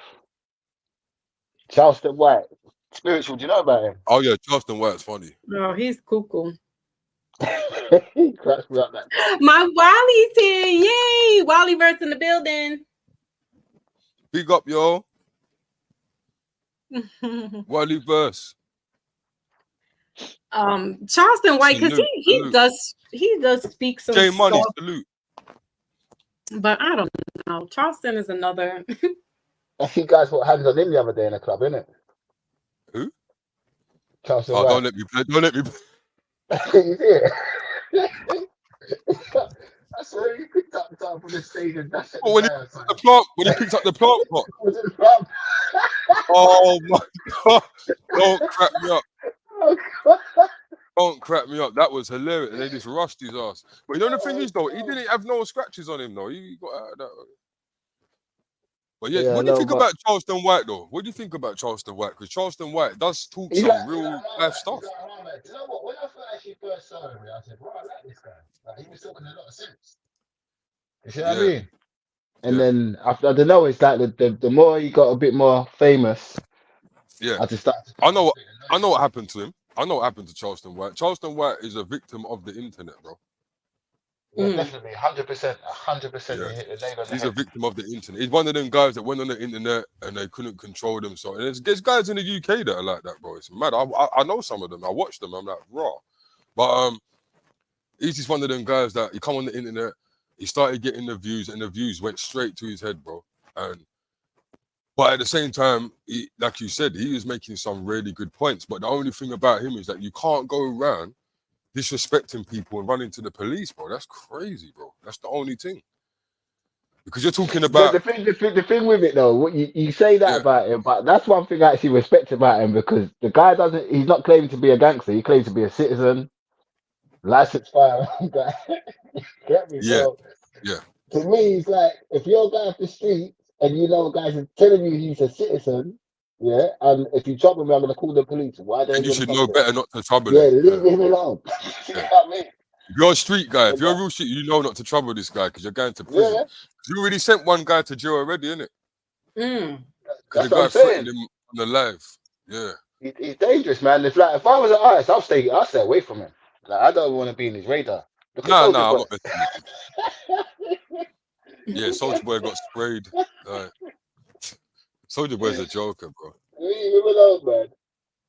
Yeah. I don't really know too much about him. You know, I don't watch him like that. I just see, you know, people post. I watch his videos. I won't lie to you, Fox. I do watch some of his stuff. Like, it just depends on what it's about. Because you like that ignorant stuff. Panero, stop fronting. Nah, but no, because to be honest with you, I can't watch a whole video of Charleston White. I probably watch he does long videos, you know. He does like 45-minute videos. I can watch about 10 minutes. So he makes me laugh though, that when he was telling the Bloods and Crips, I don't care about you lot, and he was showing all of his straps. That was funny. Like I respect the confidence. I respect the confidence still. You know what I'm saying? But because he's Somebody letting man said know. that he's like, I don't know if he was in the military but they're like, you know, he's a really intelligent person. But he comes out and like dumbs down shit, and it's like, nah, like, but that's probably because to get the views, he's gonna act ignorant, because ignorant will draw that type of attention. If he's talking some real deal stuff, he's not gonna get those type of views. And that's exactly what Peniros said. He's a victim of the internet, so he realized being negative, that's what attracts people to him, and obviously he started making money from it. Which but at the same time as that. Same time as that though, Marky, but he says some things on there that I'm like, how are you not cancelled off the net? Like, but it's other people putting up his stuff. It's other people putting up his stuff. It's not like he's got his own YouTube page.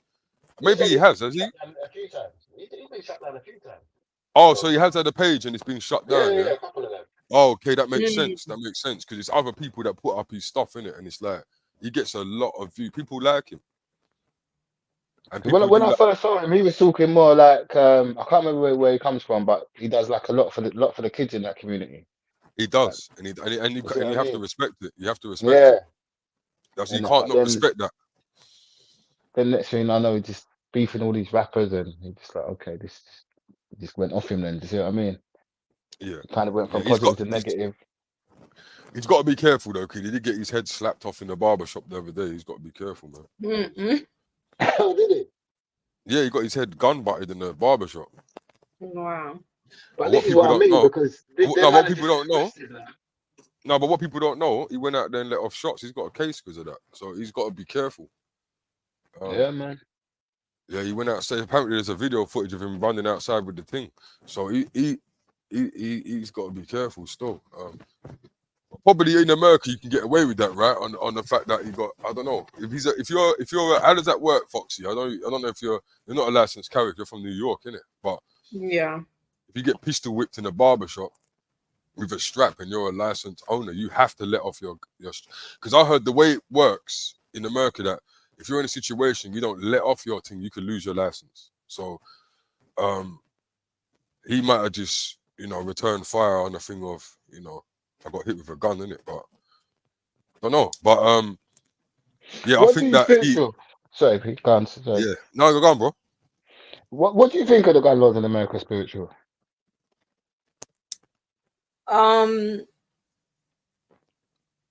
I feel that it's necessary if you're protecting your family, if you're going hunting for bears, And yeah, that's about it. You got Wally verse. Just to show it and walk around with it, and you're not fighting, but you can show your peace, and that's how you're gonna, retaliate, is stupid. So it's a double-edged sword with having, being a responsible person, a gun carrier. Like I said, if you're protecting your family. But if you're walking around just on some, I'm in a group and I have access to get it, and me and somebody got beef, now I can go get this tool and then harm this person. I think that's stupid. Man. And that's why that's why there's such a big rally behind getting it off the streets. And it's like, it's not really, especially like in New York City, like if you live upstate New York where you're surrounded, with wilderness, like I said, bears and lions and shit, coyotes. Yeah, definitely 100%. Yeah. But if you're in the city and somebody bumps you and you got a problem, you got your fist. That's how it goes down. But there's certain people that are just what they call pussy, and they don't know how to fight, and so they're going to get a gun. They're going to get some kind of weapon, and they're going to hurt you with it. Yeah. The same over there, to be honest, but they just use knives more than guns, to be honest. Yeah, it's a mad thing. You got Wally verse. And they always have in America? What's that? Whereabouts in America are you? In New York.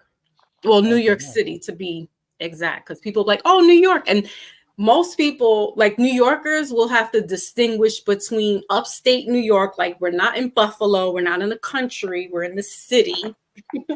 And that's where I'm at. I'm in the city.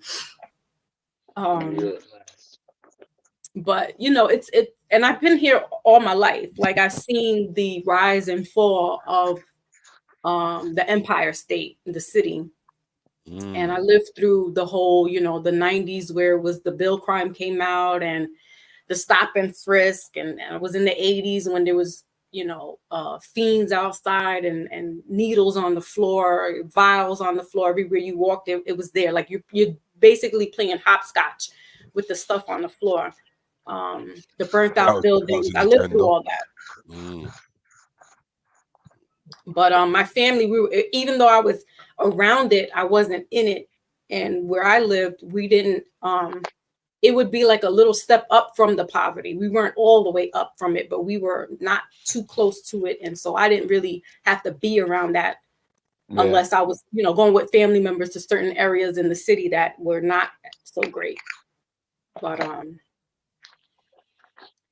yeah, and before that, it wasn't a big gun thing as it is now. Like back in those days, we had to, it was a knife or a bat or our hands.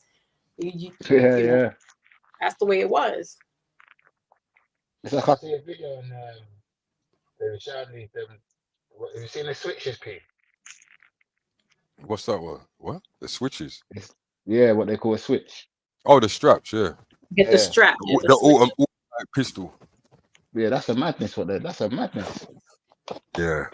No, I've been seeing some of them videos of them shooting that off as well. Yeah, that's a madness, man. Yeah, but that's a whole different thing. I saw some guys in Chicago letting them off, and the police must have come up to them or whatever. But I don't know, man. It's like it's the access to them, innit? It's the access.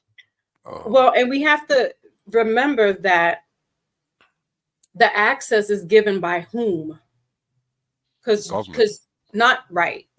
Not everybody can just go and get it. But if you leave it somewhere where it's accessible to people who can't get it, then there you go.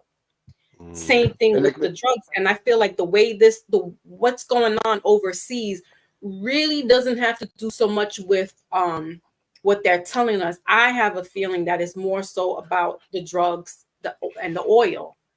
There's military policing from the United States out in Afghanistan covering the poppy seeds, the poppy fields. And that is what we now break down to opiates, right? And there's a big, heavy influx of what's they call that? these kids are like overdosing, and not even kids, people are overdosing on it. But I forgot the name of it. But yeah, so I feel that it's in the oil. Oh no, what's it called again? It starts with an E. Oh, what's that? Not the one that they got in prison. It's oh my God, I can't even remember. It starts with an E. But yeah, but what I'm saying is that the government has access to this, and it's being flooded in. It always has been flooded into the urban cities, the big cities, the desolate cities. And what do you do with people who are impoverished? Their escape is now you're not giving them. It's a cycle. It's a cycle. You don't give. They don't have access to get jobs. They're depressed about it. Now they have access to get drugs. Boom. Now we got to get a war on drugs. No, but you brought it in. You guys brought that shit in. We didn't go overseas and then find out that there's fields over there and start putting it in our backpacks. No, you guys were doing that. And so now it's all over the place. It's everywhere. Old adults are dying from it. Teenagers are dying from it, and these people don't care because it's population control for them. And same thing in Chicago, same thing in the Bronx, same thing in Harlem, same thing in Brooklyn, the gun thing. Or let them kill themselves off. That's how they look at it. They're just a number. It's just a number. So yeah. Well, that's how it is. Have you heard anything on Elon Musk lately? Heard he's cussing out some witch that over there or something. Yo, big up. I heard he was cussing out some. Yo, BR's in the building. Salute, BR. Yo, big up BR, man. Jump on BR, man. The link's there. Hold on. Just in case he wants to jump on. You know, BR's the original foundation survival minds, man.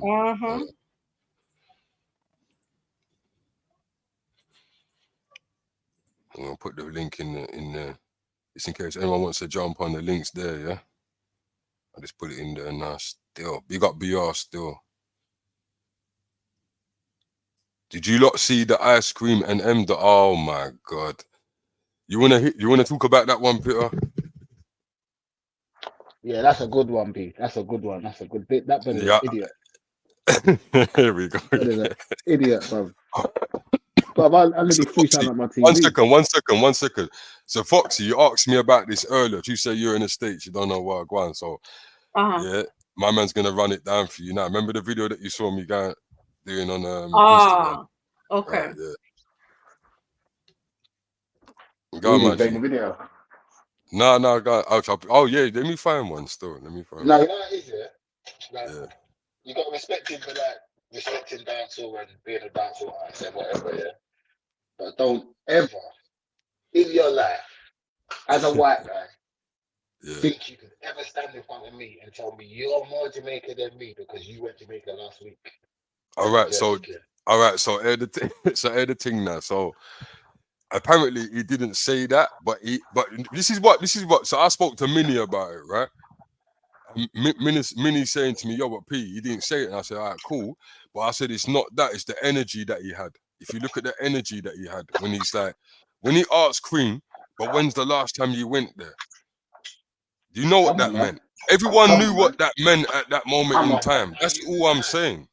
Are you mad? And then he doubled down afterwards, after a little while, when he found out that Cream's father was in Rough Cut Squad. No, but he had to double down, bro. That's what I'm trying to explain to the people. You double down. Don't act like your energy didn't change after 10 minutes. It changed. This is when it gets to my nerves, because it's like, you can come and say that, yeah? And as soon as a black person, you turn around and you be like, well, hold on, you can't say that. It's a problem. Like, we can't now turn around and say, this guy had the right to turn around and say that. Get the hell out of there, man. You're lucky you didn't say that in front of me. I'd have slapped your face off. Oh. Straight up. You would have as well, P. Come on, man. I know. He could never say that to me in my face, bro. Like, you know what's happening. Now you're taking it too far. Man ain't got He nothing might against never. M. Dot as a person. You get what I'm trying to say? Because he's my brethren's brethren still. Like he's actually, I know about 5 people that know him personally, and out of them 5 people, 2 of them are close brethren. But you Have you got. seen him before? I've The guy's about 3 foot. He reminds me I of know. No, remember I have seen him. Splinter? I have Remember seen him in Splinter, that person little years rat? ago. Yeah, years Remember ago. I Splinter, have that seen. little rat? That's what it reminds me of. You see what Nah, I'm saying? brother. You see what I'm saying? Mystery. Yeah, what I'm saying. He's saying the energy was crazy. The energy was crazy. How can I make this thing bigger? I swear I can make this thing bigger still. Why does it look so small today? Hold on. All right, this does that. Okay. That's what it does. Okay. What one's bigger? This one there.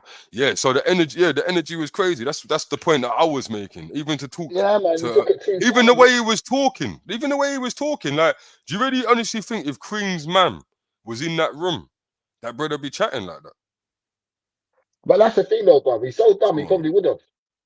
Nah, I don't think he would have. I think that Queen's man would have smashed him right there. You see what I mean? Smashed. Even Spray should have put him in his place better, man.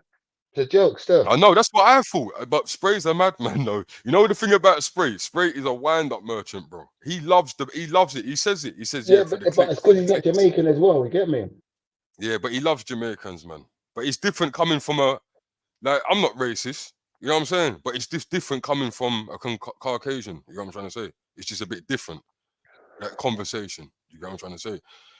And that's what I was trying to say. It doesn't matter how long you've been in Jamaica. It don't mean. But we when people come here from Jamaica, regardless Well, if they, and I should so- have said this in the video. So, but Pete, if me and you go Yeah. Ireland 10 times this year, does that make us yeah, it don't Irish? mean nothing. Yeah, no, it don't make me no. It doesn't. Come I on, can't bro. tell no one because listen to what man. I'm saying. When 99 someone is say, for being example, stupid. my mum come from Jamaica, yeah, when she was 13, yeah, or 14, I can't remember exactly. 13 or 14, she came here. So obviously, when she as a youth, she had 4 boys, yeah. She trained, she grew us the Jamaican tradition, bro. We grew up in Is done Jamaican no. asshole? Yeah, we grew up we grew up how my mum grew up. So we grew up as Jamaicans, bro. I was You know saying what I'm this saying? the It's like other if you day. was in Like, Yo, remember, big up like, when they PR. come to dinner and stuff, yeah? No. You went to your English friend's house and they was having, like, beans and chips and sausages for dinner. Like, that was breakfast in our house. You see what I'm saying? Yeah. Like, to Yeah, I get know. Saturday sausage breakfast. and chips and stuff like for dinner, that was luxury. Yeah, you mad? Yeah. Today, Hey, different. first of You all, see what I mean? yeah, let me get back to them. Let's get back to the bangers and bash. Yo, we have to big up BR Reality. Happy New Year, my G. Done know, my brother. Happy New Year, brother. Yeah, Everyone big blessed, up, bro, bro. yeah? Yeah, Yes, big up big to up, your big up. family. Big up to your Done brother, now. everything. You get me? Yeah. Everyone's live and kicking, man. Everyone's live Yeah, and man. kicking. Yeah. So what you But saying yeah, I about did this hear you lot bangers and talking mash? about the M.R thing. I was cracking up when I heard that. Yeah. Give me some input on that one, my brother. Bro, you know what, yeah? I can't even put input on that because I don't even know what to say when it comes to that one there. He's pushing our thing, bro. And I don't even think it's a bad thing. I don't even think it's a bad thing. What, the music? Nah, I don't listen to his music, but you see, after watching the interview, I think I got it wrong. I misjudged him after that, before the interview. You know what I mean? Yeah, because I thought that he was I've always saying that. rated him. Nah, I've I always thought rated that him he as was an saying. I don't even listen to his music either, but I listened to the tune that he done with my boy. That was a good tune. It's a grime, you know. Yeah. But what was I saying now? Sorry, I just lost my train of thought there. Still. Yeah, like you were just saying, I kind of judged kind of quickly first too. Do you get what I'm saying? Because I thought he was actually saying that I'm more Jamaican than you because I've been there more times, yeah. But he But wasn't that's what the saying headline that. was, isn't it?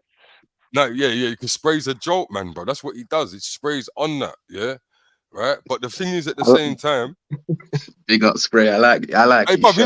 know what? Yeah, I love should that show show. you. I should show you the messages, but I'm gonna be honest about something still. I'm kind of guilty of something still. I spoke to Spray about 3 months ago, and we was talking, and I told him to start winding up Cream. So that might have been yeah. Do you get what I'm trying to? I told Spray like, yeah, wind up Queen a bit. It's funny. Like, and he's like, yeah. That was, you know what, yeah? Entertainment wise, it was good, especially when he was winding her up. But he was deliberately doing the get. So remember, for the whole show, she's normally quiet. So he got a reaction out. He's got to pick his times to do it. He's got to pick his times to do it though, because that was very controversial. Do you know what I'm saying? But at the Mm. same time, Spray can sit out of the conversation because he's Dominican. Yeah. Yeah, but don't let them man even try to indicate that they've even got more Jamaican in them than that's madness. Yeah, right. Like I said, it's the energy for me. It was the energy. Yeah, man. For me. Well, you know what? But Yeah, then I can't. he ain't lying though. He ain't lying. He's not What do lying you about mean? what? You know when he said he something about what did he say? He's got more Jamaican. He's more Jamaican or something. I don't know if it was the culture he was talking about, music, but on a real level, a lot of Jamaicans don't know their history, and he knows a lot more than your typical Jamaican about Jamaica. Yeah, but he only knows dancehall A lot more. history. He only knows dancehall history, really. Bro, I don't agree with that. Salute, big up I don't yourself. agree with that. Big up, sister. Of the M dot, I saw a video. It's funny because I saw who? Sorry, guys. Who's not bigging up? Sorry. No, I was saying big up to BR because I'm just coming back. I thought you said someone else. Yeah. So I forgot what I was. Yeah, I saw a video. Yeah, of M dot. Yeah, and he was like younger, innit? Yeah. I think he was about 16. And he was rapping normally, like normal rapping. Sound like a geezer, innit? It sound like he's from Only Ways Essex sort of thing. Yeah, so my thing is this, yeah, them times there, you didn't go Jamaica, no way. I don't think you went Jamaica at that time. So you grew up in a predominant, white family. And that's your tradition, blood. It don't matter. Like we grew up in Jamaican, I grew up in Jamaican household. Some people grew up in an African household that's eating jollof rice and, and all them things there. I was eating rice and peas, and that's all part of the tradition. So I just didn't understand where he was coming from. My mum beat my ass like I was born in Jamaica too. Yeah. But that's what I'm trying to say. I don't think she disciplined me and taught me. Because you go Jamaica 6 times a year and you might do a little show here and there. But if I go to Africa 10 times, Jamaican, I don't think you could say you're more Jamaican. That makes you more Jamaican than a Jamaican. Whether this Jamaican person's been there for 30 years, because you just gonna count to a Jamaican blood then? Sessions. If I go to Africa more times than Sherman, does that make me more African than Sherman, bro? But that's why I said if we go Ireland, I don't get 20 that times shit, this year, are we gonna say we're more Irish than the person who's been there for 20 years then? Because we've been there 20 years this time. This year. Depends what you learn. Depends what you learn when you're out there. Depends what you pick up and learn. But you could go Ireland and learn the whole history of Ireland. That doesn't mean that I'm more Irish than an Irish person. I'm just going to learn about their history. Yeah, not physically, you're not going to be more Irish than them or more African or whatnot. But culture-wise, if you pick it up and actually follow, because a lot of us don't even follow our own cultures anyway. A lot of that got left when we left Mum's house. Well, I was told on the phone by someone. That's like saying that if you've got a white partner, she can cook jerk chicken better than a black girl. Are you saying that she's more cultured than a black girl? Nah, not in that sense. That's something picked up and liked on the way. It's kind of the same thing, bro. Because you're going to go tradition is tradition. You're going to learn their tradition, isn't it? I don't know. It's a tricky one. Get up here, man. Get up here and have your say on this one, bro. But if you go Irish, you're going to learn their tradition. You're going to learn how they cook. You're going to learn their way of living. What else are you going to learn? Like mass English, you learn it over here. You're going to learn their way of living. That's going to make you like the Irish, living like an Irish person. And that's cooking, cleaning, your everyday life. You see what I mean? So if you've got a white girl over here that can cook Jamaican food better than a black girl, are you going to say she's more cultured than the black girl because she can cook jerk chicken better than her? Nah, she'd just be a better cook, innit? Right. That's what I'm saying. So how can he say by him going to Jamaica more than a Jamaican, he's more Jamaican than a Jamaican? No, but you know what, yeah? I sat there and I peeped it. You see, when he dropped that statement, yeah? Truth sprays at some funny man and that they didn't let him land. Like, obviously, it was running a joke. He was trying to get the thumbnail or like the trailer sort of thing that they do and all them thing there. But if he tried to land for about 20 minutes, half hour. Yeah, but if I say to you, if you're trying to tell me something about Jamaica, then I say to you, all right, cool, when was the last time you was there? Because I'm trying to prove a point. And I say, when was the last time you was there? What am I saying? That's what I'm trying to tell you, bro. That's what I'm trying to tell you. I get you. Do you see what I'm saying? I'm telling you, I know more than you, bro, because I've been there last week. you got to think about the conversation. The conversation was Queen. The conversation was Queen saying to him, "I'm more Jamaican than both of you two." And then he came in and said, "Well, how many times you been?" I don't know. It was just a silly question. I think he shouldn't have asked that question at that time. Yeah. But I know what you mean, though, BR. He never got to finish what he was saying. No, yeah, definitely.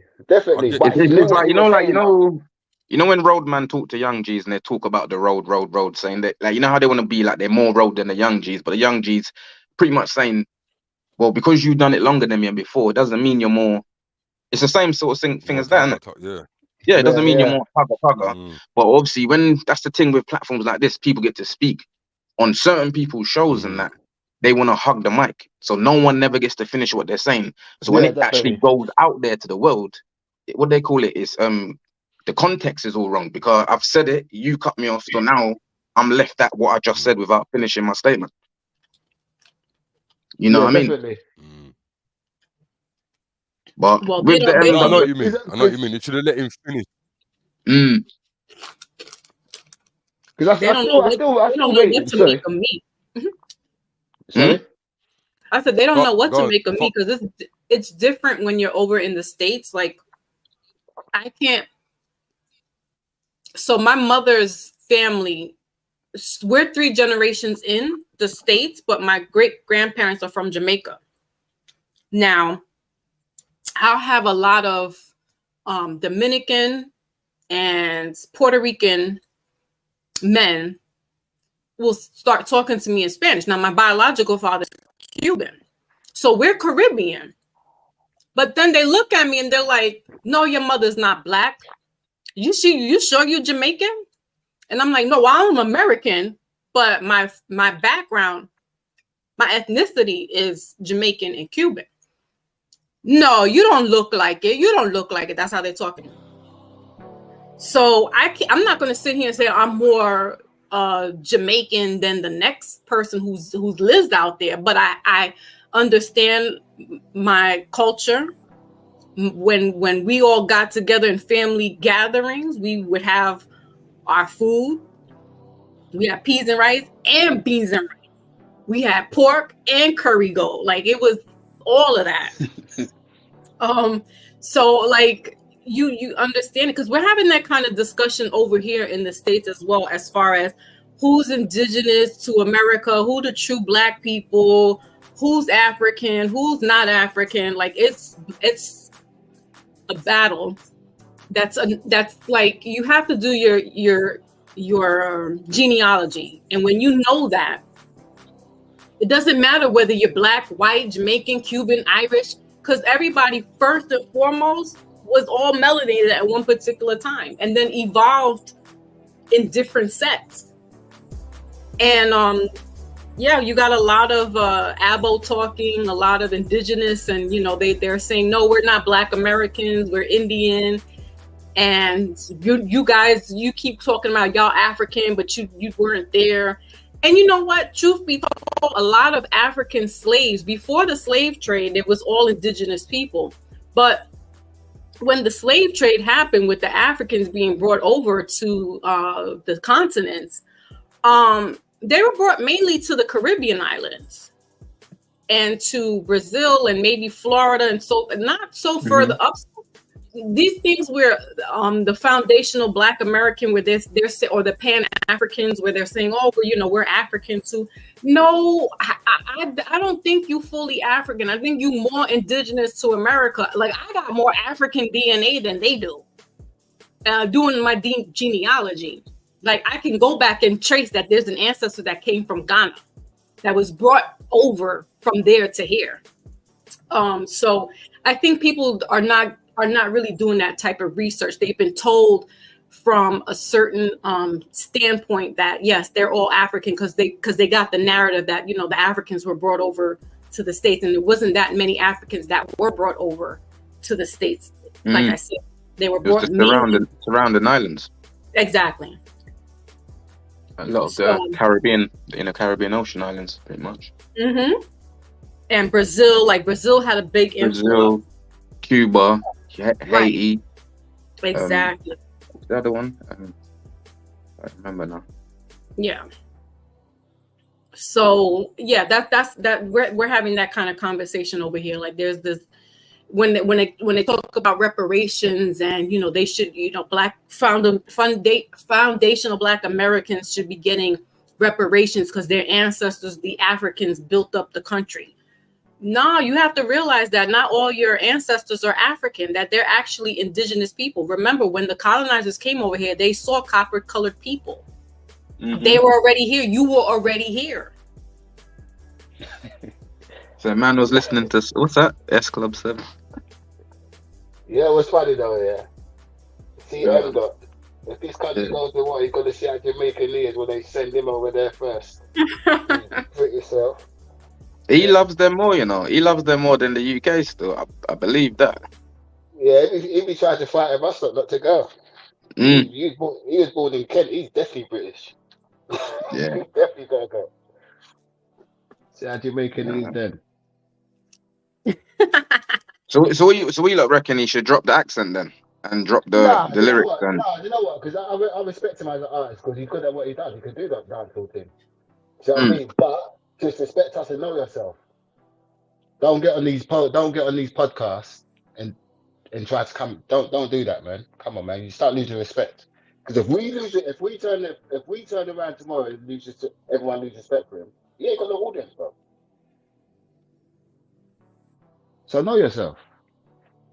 Mm-hmm. Bottom line. The Jamaicans will probably still love him though. The yard ones. Yeah, definitely. Because that's just the industry for you. You know what I mean? Yeah. It's drawing more attention to the culture, isn't it? So. But he can't really rely on music because he don't make money from music. He can be made. He'll start making money from doing podcasts and stuff over there. But so the culture over there loses respect for him. He's in trouble, bro. Really. Yeah. Pretty much blacklisted in the UK. Yeah, man.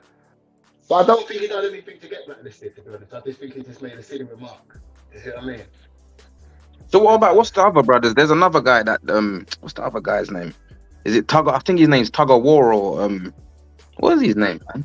Yeah, you got Tug of War. The only one I say could turn around and say they're more Jamaican than any of the certain Jamaicans is that White Yardie. Because he was born in Jamaica and he lived there. He comes from living in Jamaica over here. Do you see what I'm saying? So you can say that. Does he still do music? No, he don't. He's a comedian, that one, isn't it? Oh, you mean that White Yardie? I thought you meant the other. Okay, yeah. I know that one. Yeah. Do you see what I mean? I forgot about him still. That Tug of War, I think he's like from East London or somewhere. You get me? But again, he ain't too bad at what he does, and I don't find him disrespectful in any form or shape. You get me? He just likes dancehall music, innit? As his choice. So what about like us lot then? You see, as we still speak English, do you think that's bad then? No, because that's where we're born and grow, isn't it?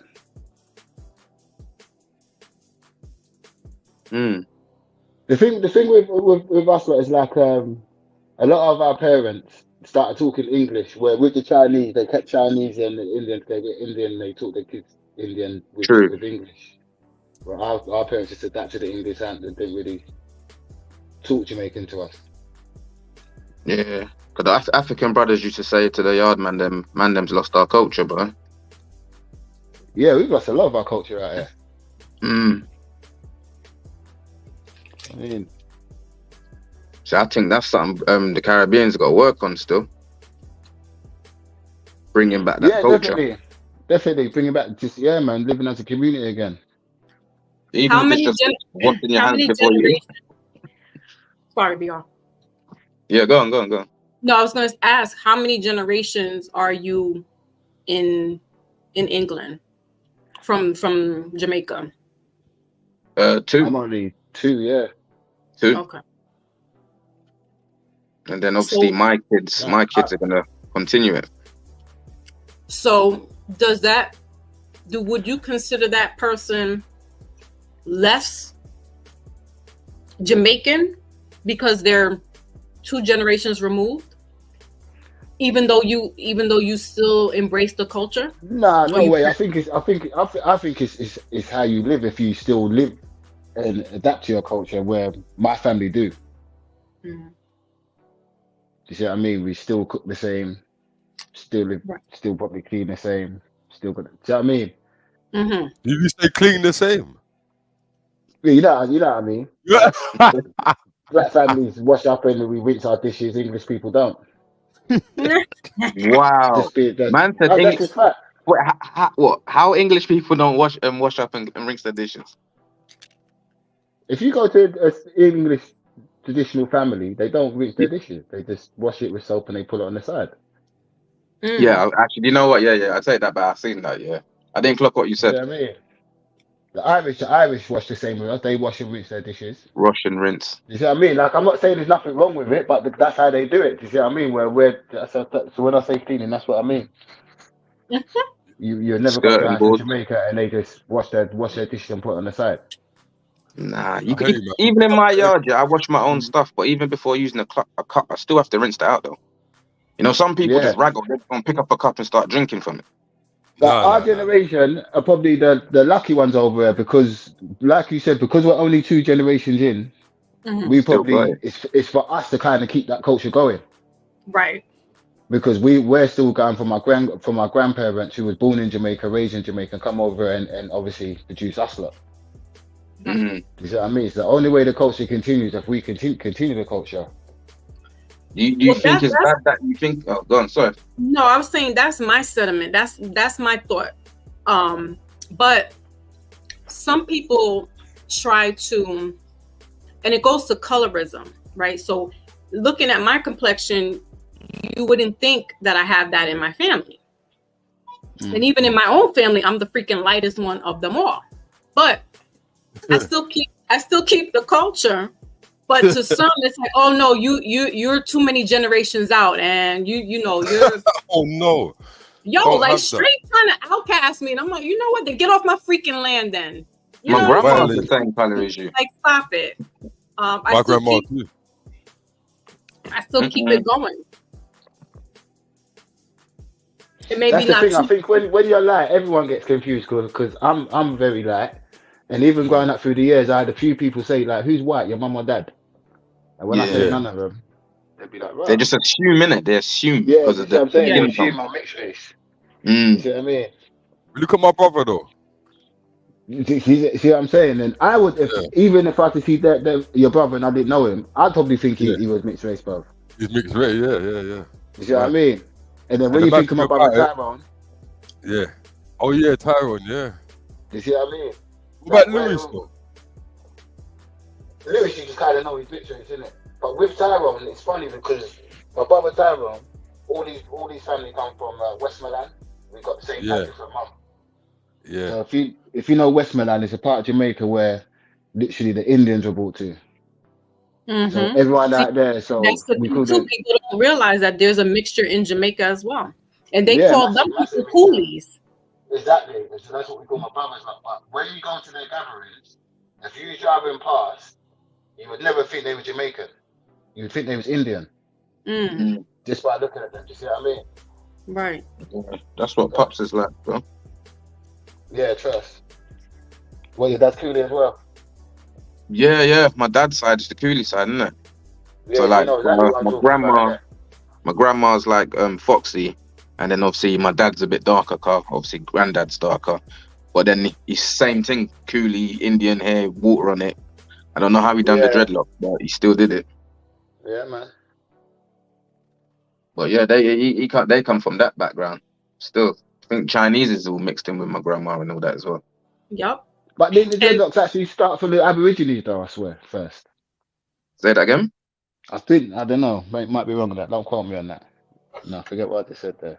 The Aborigines are... No, it was the Arawat Indians. Yeah, that was it. Right. Yeah. It was them ones and then the other ones. They was up in the mountains trying to, what was it? That's where the jerk chicken and all that came from. It was the Hindu man, them put man on differently, you know? You know, with our food and that, the Hindu Indians was mixed in with us. Who? You know the Indians? Tell me that. Yeah, let me know about that. Tell me that. Where on? You know, during I think I'm sure it was the Hindus, or not the Sikhs, it was the Hindus.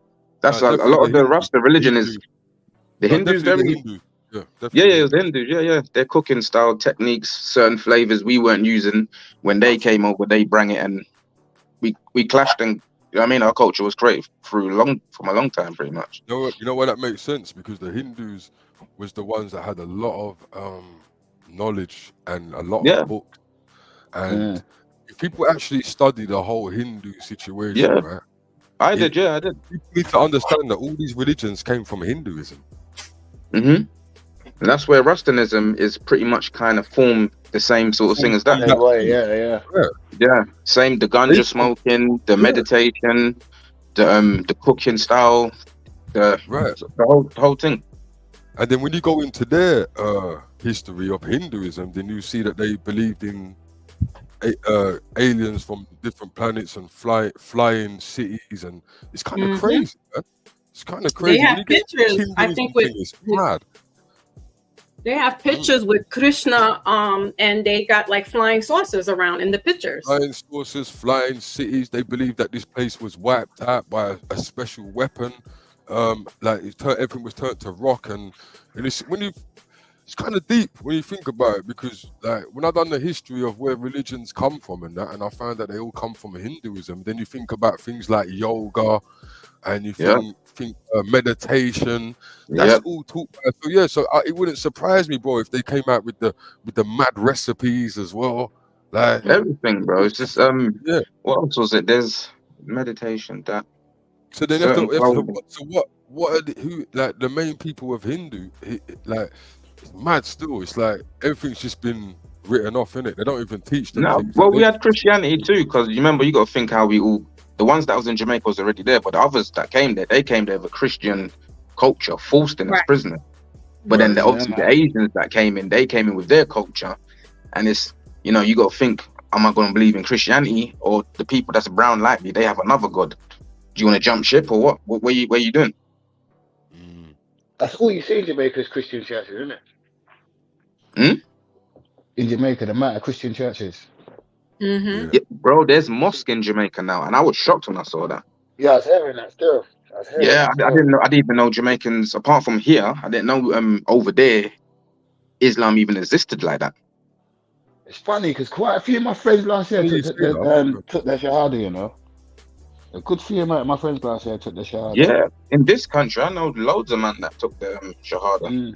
And let's not forget though, it's true that you're saying that I've never really heard like of the Muslim community to be in Jamaica. I've never ever heard of a Muslim being in Jamaica. Yeah, me neither. But at the same time, we know that Muslim is one of the fastest growing religions. Yeah, definitely. Yeah, my son wants to convert, and I'm all for it. If he finds his peace doing that, so be it. Yeah. As long as it's not for protection. 100%. Yeah. No, he understands. He understands because that's one thing that I talk about a lot is mainly spirituality. I don't talk too much about religion because I know it's a construct.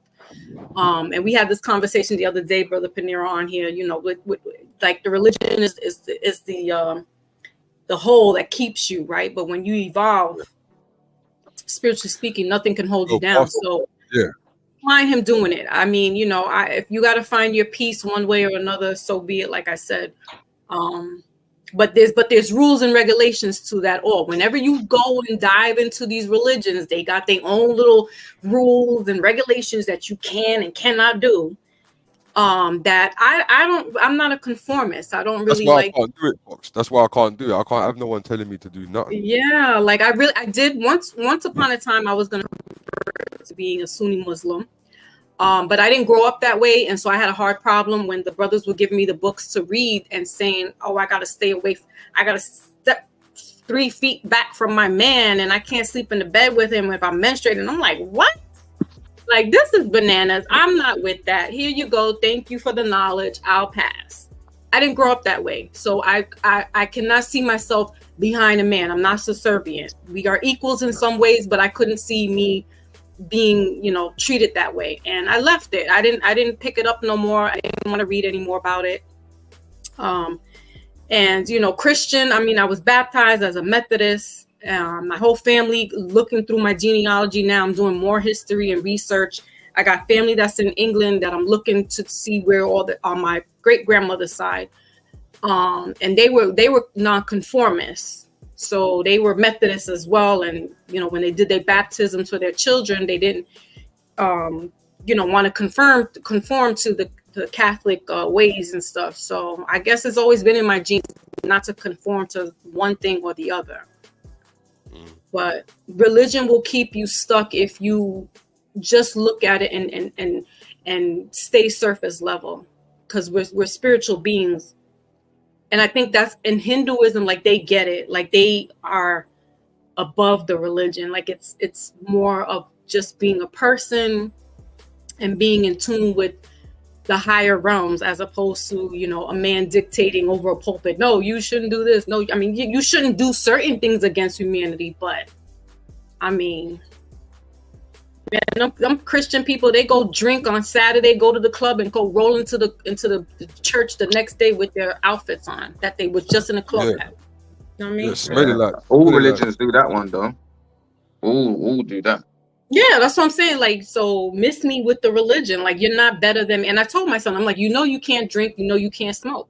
You're gonna take your shahad and you're gonna be down. Like, you gotta be strict with them. But then I'm like, do they really follow those guidelines? I don't know. I don't know. I thought about it at one stage in my life, but I weren't committed enough to go down that route, if that made sense. Long time ago, boy. I couldn't do it. Just couldn't do that now. That's a big commitment, man. Yeah, it's a way of life, isn't it? Yeah, it's definitely a way of life. Big commitment, man. Obviously, what P said earlier, some people was just jumping ship for a certain particular reason, and man weren't on that one there still. No, you're not a follower like that. You're not a follower like that. That's why. Not on all of that. No. But I'm not gonna lie though, it did get sticky a few times.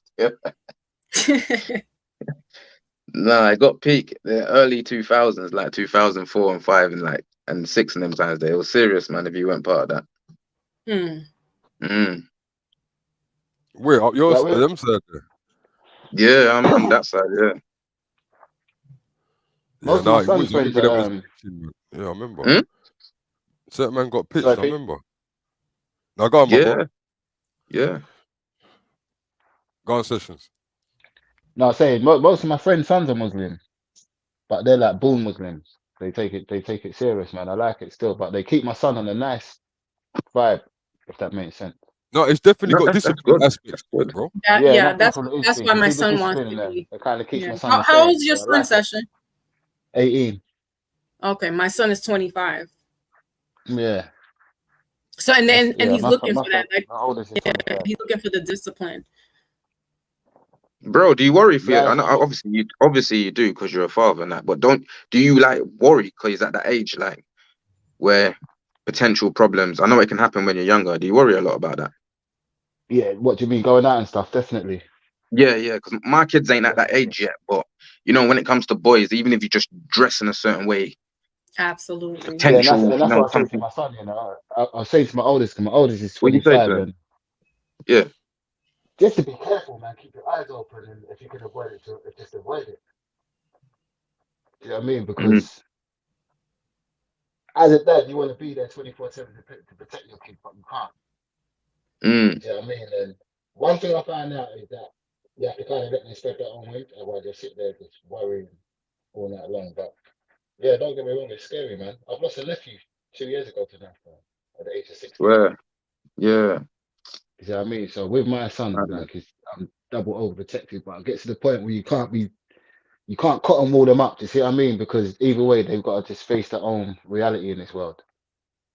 That's true, The guy, thankfully, I've got good kids. My oldest is qualified, finished university now, graphic designer. My second one, well to be a film editor. So, you know what I mean? But because you got to keep, like I said, my son, because I know you and your friends are good and you ain't at the causing trouble, sometimes it's not you, it's the other people. Because like you're saying, because they might have on a nice pair of Jordan and this crew ain't looking as nice as his crew, that's a problem.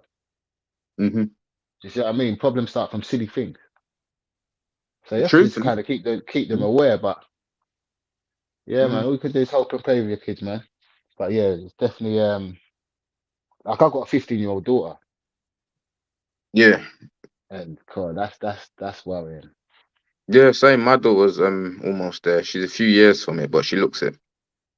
Yeah. Mm-hmm. Pain. That's pain, bro.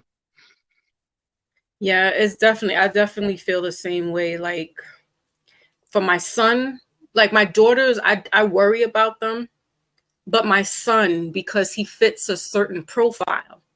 Yeah. And if he dresses a certain kind of way, can, you know, even if he doesn't entertain certain things, it's like, you know, who knows? So, you know, I guard him up. I got him his selenite. I know Poetry was asking about crystals and stuff, and I got him selenite, and I have him wear that. And he, you know, he puts he does his ritual before he leaves the house, and you know, God willing, he comes back the same way. And so, yeah, I feel I'm a little more fretful for my son than I am my girls. I have a 30-year-old daughter and a 16-year-old daughter. Well, 31-year-old and soon to be 17-year-old. But my son, for some reason, like he's always been my rebel as well. Like he is me in boy form. He's my problem child. I was my mother's problem child. So there's a little more empathy with my son than I do with the girls. I'm a little more tougher with them, and they don't like that. They're like, why are you being like that? And why don't you like that with him? And I'm like, it's different. I got to be this way with you girls for your protection. But with him, you know, I'm like, that's my prince, you know? So, and he's my only boy.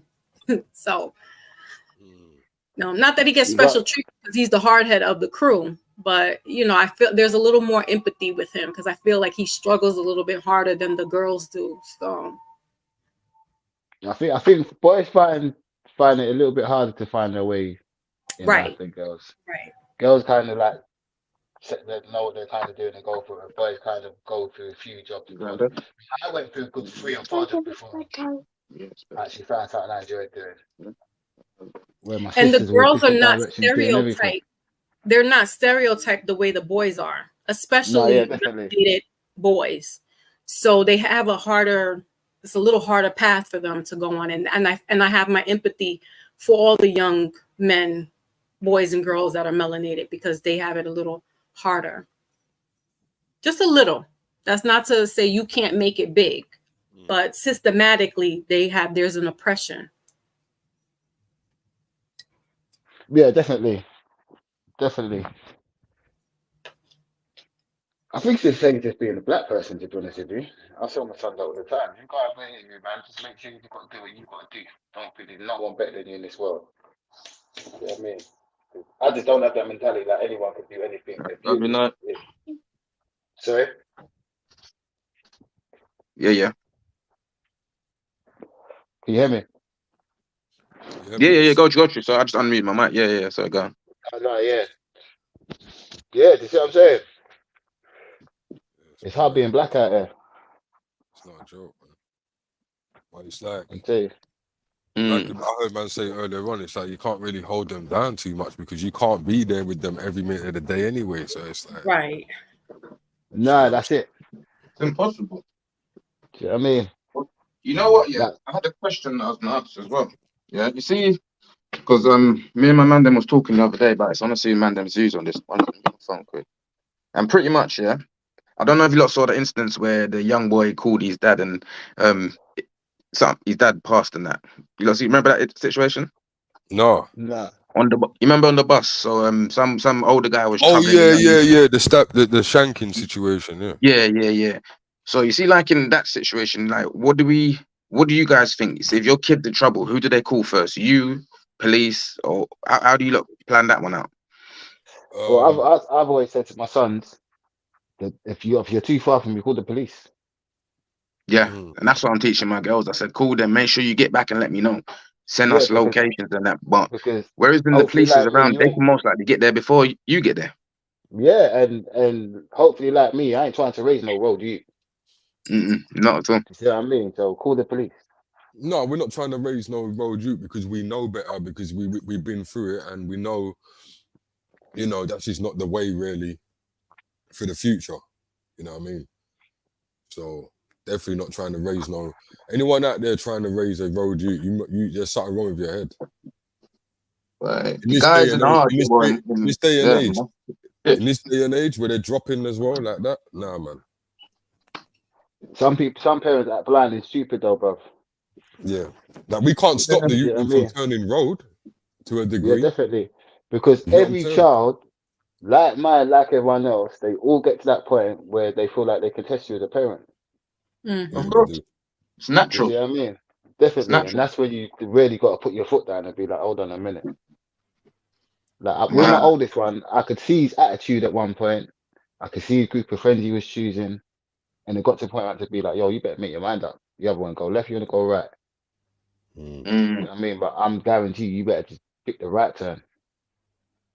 You know what I mean? Because if you ain't on top of your kids today, especially today in this day and age, you will lose your kids quick, very quick. If you don't lose into the streets, you lose into the internet, social media. Right. You see what I mean? That'd be one or the other, and both of them is bad. It's just terrible if you're not using it in the right way. You see what I mean? No, that's a serious point that man just made. Still, absolutely. Yeah, you know me, P. I'm trying to tell my sons. I'd rather my sons, like, see with me now. I follow how the Jewish people run things and how the Indian people run things, because to me, that's how your family should be operating. I don't want my son to get to the age of 40 and be working for another person. So you go to work now, do what you got to do, make your links, and set yourself up.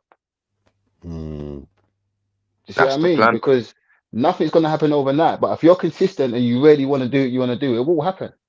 Right. Do you see what I mean? Because no one needs to be tied down for no job for the 30 years. When I see a man and he's been like, hey, I've been for 20 years. But what have you done for 20 years then?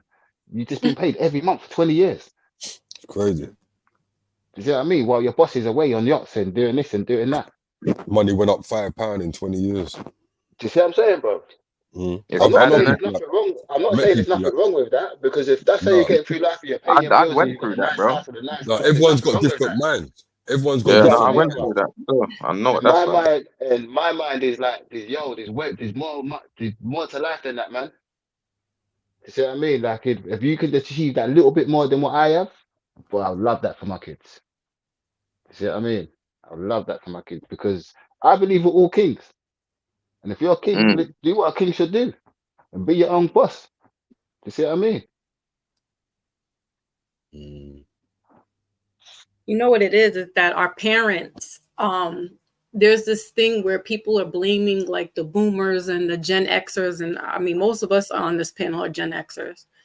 That our parents, they didn't know about the way we know things now to get money. So they knew that they had to work hard, bust their ass, you know, stay on this job, and even before that, 2 generations before that, they were working for people. Like my great grandparents were, indentured servants. So they were, not helping, but they were working for these white people. But they were smart enough to put money aside to save up, but it wasn't talked about. Like financial literacy wasn't talked about in our household. And so that's why we're thinking, well, if our parents work 30 years at the job, then we're going to, that's the goal. We're going to get 30 years. Now we're seeing like, oh, no, we really don't have to do that. Yeah. So we can now teach our children, listen, stay in for the short haul and then get out when you get your stuff and set yourself up. Like Session set yourself up. And that's what I've been telling my son. Because he's not traditional. He doesn't want to do this. He's telling me, Ma, I don't want to be in here doing 9 to 5. I can't. Yeah, but at the same token, I'm like, you need to get money. So you let it work for you. You do that 9 to 5 or whatever hours you do, put a little money aside, work on toward, exactly. Because you got to remember, when we get jobs in that, we're selling ourselves, Yeah, man. We're selling ourselves, and what we're selling ourselves for is money. Definitely. Right. There's nothing wrong with it. I've worked. I'm not going to lie and saying worked. I've held down the job for over 10 years. But at the same time, what bro saying is facts, because that's where my mindset's at right now. Yeah, the same with me, bro. The same with me. Do you see And what I mean? when I One did day it will start happen. that, yeah, and when I did start back then, I should have used that time. Like same thing what Foxy's saying now. Should have used that time more wisely. Yeah, definitely. It's like I was talking You, to my son, yeah. mm, Sorry to cut you, yeah. And my son was talking about he wants to get his license, then he started talking about cars. mm, But then you know these young ones thinking straight away he's talking about 19 grand, 20 grand cars. yeah, I'm putting saying to him, yourself no, in you debt know, straight away. That's yeah. because So, of but I'm you, saying to him bro. like, That's because of you, nah, bro. but P, come on, did I get that overnight? Nah. You see what I mean? Like you never saw me Yeah, nothing yeah, before yeah. time, bro. You see what I mean? Uh-huh. Like I believe in at least buy it. Like your car should match your house. At least get your house first. What's the point But in that's having a what nice car he's but aiming for that. you see what I'm saying? Well, He's there's nothing aiming wrong for with that. that, But though. what I'm saying to him is though, P, it's like, all right, you're gonna go and finance a car for £90,000. Of course, you got to show them. Yeah, you got to show them, man. You're a graphic designer. You could set a company up for 10 grand. You could instead of getting a 10 grand loan on Right. a car, because no matter what, you're getting a 19 grand loan on a car. That's all you're getting. You could get a 10 grand loan and set yourself up a company. Do you see what I'm saying?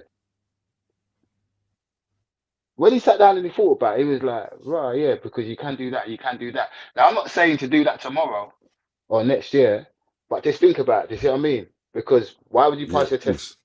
and then get an 80 grand car straight away? Yeah, I'd rather get of you a car course. for £1,000. Do you see what I mean? Yeah. But it's just the mentality of these kids straight away because you just saw dad's got a nice car, your friend's got a nice car, that man's got it. Now you want a big car straight away. But it's like you said, Pete, Right. straight away, Right. you give yourself 90 grand debt just to drive a car. Right. And It's the a mad thing. importance of what man's saying as well. The importance of what man's saying as well, that like this, because it shows that the parents need to stop thinking that if they say something is not important. You get me? It's like parents need to open their mouth, like my brother. You get me? And really like show them back credit, how to build. Because these are all things that we know now. We didn't know that when we was younger, innit? Yeah, definitely. No, Because he's not thinking about, because I told him, yeah, getting a car is so easy.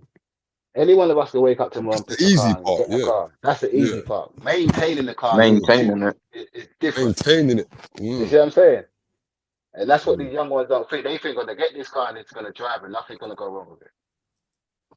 Do you see what I mean? Now, when you picking this big expensive car, if something goes wrong, do you think even changing your tire? What are you going to do? I'm going to pay for your tire every time you need to get fixed. You're gonna have to put You see what I'm change saying? aside every month. Yeah. Extra change just in case. You see what I mean? When you get And them high sometimes, end Mercs and that, whew, yeah. jeez, different money you're Wait dealing another with, couple bro. years. Wait another 5-6 years, and instead of getting the finance in the car, get a mortgage first. Do you see what I mean? Do Clear that that first. intent. Yeah, man. Because a Or car will sooner. come when the car's meant to come. How many raggedy cars did I drive before I drove a nice car, P? You see what I mean? Least of my worry. Not that Even now, many, car not that least much of my worry. raggedy. But you're talking like raggedy, like they were like at one wheel or something, bro. They weren't that raggedy. No, but you know, like everyone's got their car that they want, and it's like, yeah, at the time you're getting. Yeah, I've drove mad whips as well. Yeah, we've all done it. We've all done it. Yeah, we've all done it, man. You see what I mean? But then the thing with me is just like, I always say my mum is a very good guidance as a person, but I think every child who ain't really got their father figure needs their father figure for certain things. You see what I mean? Like I had to figure certain things out for myself in that sense. Because your mum as a because woman your can mum only show can't you teach you certain things as everything. a man. Yeah. Yeah, she Right. can't. You see, she can't teach you how to be a man, bro. Can't. No matter what a woman says. She can raise you and do a good job with you, but being a man, it's hard for a woman to do that. So you see the youths that grow up with no dad? Who's teaching them how to be a man? Who's teaching them to become a man? The roads. Who's that? And that. You know, like youths that grow up without no dads. Yeah, definitely. Definitely. If you're a bad kid, definitely. Yeah, of course. You see what I mean? Because you see, you can blame parents, yeah, but I think you can blame some parents to a certain point because if you're a single mum and your child gets to the age of 17 and he's now bigger than you, your slap stone affect him, he could just push past you. What's she meant to do? True, no. Do you see That's what I when it mean? gets. That's when it gets risky for her. Because That, some do you see what I'm youths out there, saying? they hit their own parents. Like that's unheard of in my family. Yeah, do you see what I mean? But, bruv, like I said, I had a nephew that passed away. He was not an Mm-hmm. angel. Mm, Do you see what I mean? He was not an angel, but he was far from a bad kid. He was just around mm. bad people in a bad place. Do you see what I mean? Okay. But what happened. Do you see what I mean? Like, you haven't got to be the worst person in the world. No. As soon as you put yourself in that environment and people see your face, you could be outside the shop with a group of guys you just known all your life, and you come out the shop, you said hello to them, and the wrong group of boy goes past on the bus at the wrong time, and sees them, they indicate you to that rubbish. Yeah, And you bro. just come out the I've shop. been in them situations, bro. And Do you see what I'm saying, bro? you know what? It don't hurt like as in it hurts you like that. But when you deep and you think, bro, I don't even know them, man. There. The thing is, And these it's boys don't similar even know to. why they're beefing. Mm. You And see what I now mean? you're looking for people you don't even know, and that's when This it is gets this, deep. Mm-hmm. this has been going for from our generation, Mm. and we don't even know how it started. No. It's just, do you know what I mean? Like, elders have got a lot to play in all this madness on the streets. Like, I see 100%. Idris Elba the Because other they're not day. even on the road no more, bro. It's the younger youth that's going through, and they don't even know where it started. You're right. Because all the elders, they get along now, though, bro. That's the thing. Yeah. But they can't stop the youngest from not doing what they're doing because money has to get made. It's the same thing. To see that the same thing in the world with the politics, it's the same thing on the road. It's just a different type of politics. You see what I mean? Yeah, Greedy ass people. Backstabbers. pure agree. Trust me, bro. Trust me. Yeah, nah, it's good, man. So we have to make sure we show the youths the right way, man. Because if we don't, no one else ain't gonna care about them in this Nah, it's selfish world important. we're living in. It's important. You can't let a And next not to girl be tell them harsh, as yeah? well. If you've got kids, you've got to look for your kids first. Facts. You get me? For sure. Yeah, man. Before you go and raise other people's. Yeah, trust me, bro. If you ain't got your own garden in shape, come on, man. You're going to fix another one. You know what I mean? So what's going on, BR, man? Anything in the headlines that anyone's seen that they want to bring up? Like anything trending? What did we? Oh yeah, what was we did talk about the Miami aliens. I don't know if you lot saw that the other day. So we did talk about that the other day.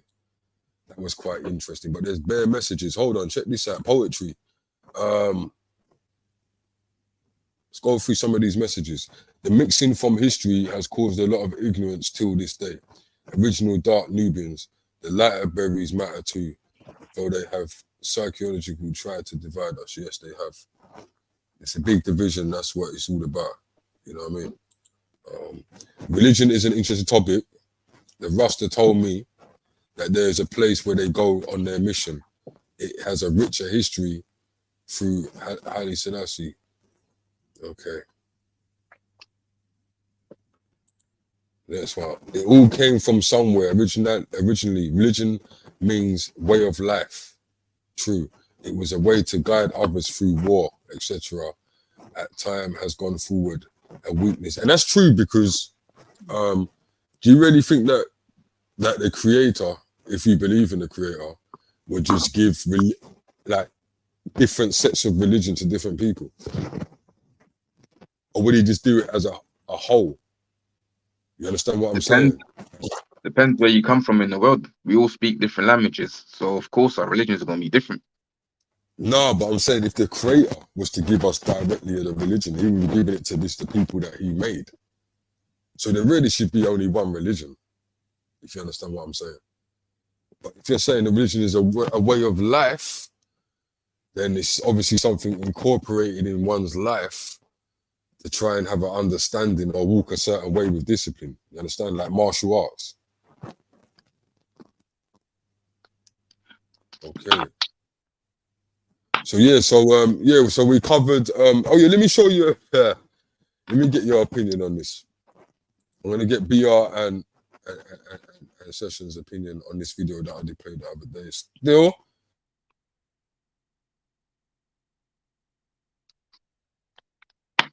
And just get a little bit of feedback on it. Yeah, check this out.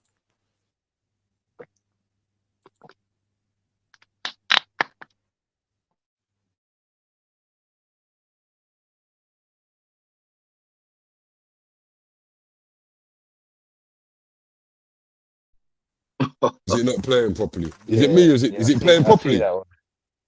Is it playing properly? Yeah. Oh, she's doing that on my end. All right, cool.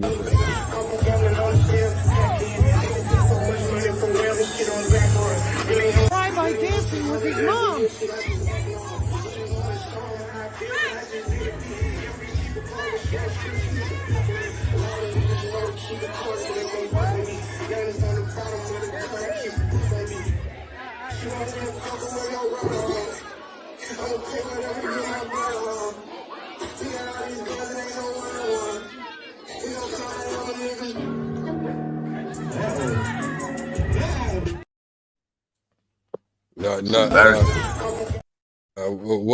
What's your thoughts on that one there still? It's normal, but that's embarrassing, man.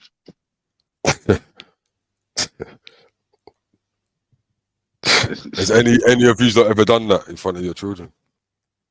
Nah, I don't do things like that. I don't do it in front of, I got daughters. I can't be doing the things in front of my kids. No way. Man's respectful still. But this is the times that we're living in, bro. Huh? That's what I'm saying. The times you're living in today, man, it don't surprise me. You get me? But yeah, man. For starters, she should even be grinding on no man if she's out with her. For starters. That's what I'm saying. And it's in front of cameras as well. So like that's embarrassing. That's the brother's mum. Of course it's blood. Some, I don't know what it is, but how can I put it? It's the generation we're living in now. Everyone's living for that moment. Everyone wants to go viral with everything. Yes, yeah. So what age group would you say that woman was? She's probably like what, 28? Probably younger, bro. Yeah, because her youth looks kind of young still. So she could be in her just early 20s. But that guy's got a cheat though, isn't he? The boy look young as well. That's the thing about it, though, man. But it's normal. You got to think how back in the, I don't know what your situations is now, but how many times have you gone to a girl's yard and her kids actually in the house? But this is what I'm saying. Like I remember being in situations where I've gone there and I've heard the girl say, "Do you want to watch the cartoon for an hour?" Yeah, you see what I'm saying? It's disgusting, but obviously we still done what we did. But it's disgusting. Now when you think about it, you'll be like, "Right, that's a madness." Like you'd never want. You do what you did, right? Yeah, like that don't make no sense now. I love it. Yeah, man, but went through. But yeah, man. Yeah. We gotta help these youths, they're going through it, bro. That youth was going through it. Yeah, he's going through it right there, man. Yeah. But then you gotta think if he's seeing that, he's probably seeing his mum do worse. Yeah, that's mad. Probably heard worse. Mm. So what you guys think about these aliens that everyone's seeing everywhere, man? What, people really saying they're seeing aliens then? People are saying they're seeing aliens, bro. But I don't know what to believe, bro, man. Yeah. Oh, what to believe? What they seeing then? Huh? What they say they're seeing when they say they're seeing aliens? Like, bro, they saw the aliens at the mall. People saying they're seeing aliens in the village on top of the roofs, looking at them and all that. What they look like? You got all this. Huh? Did they say what they look like? Greys, they're saying the ones that they're seeing. What they got videos the tall greys, the tall grey ones. Yeah, the 8-footers. Is there any videos? Yeah, let me see if I can find one. Still. Where's Wally at? Wally's in the chat. How Wally get a private chat? Huh?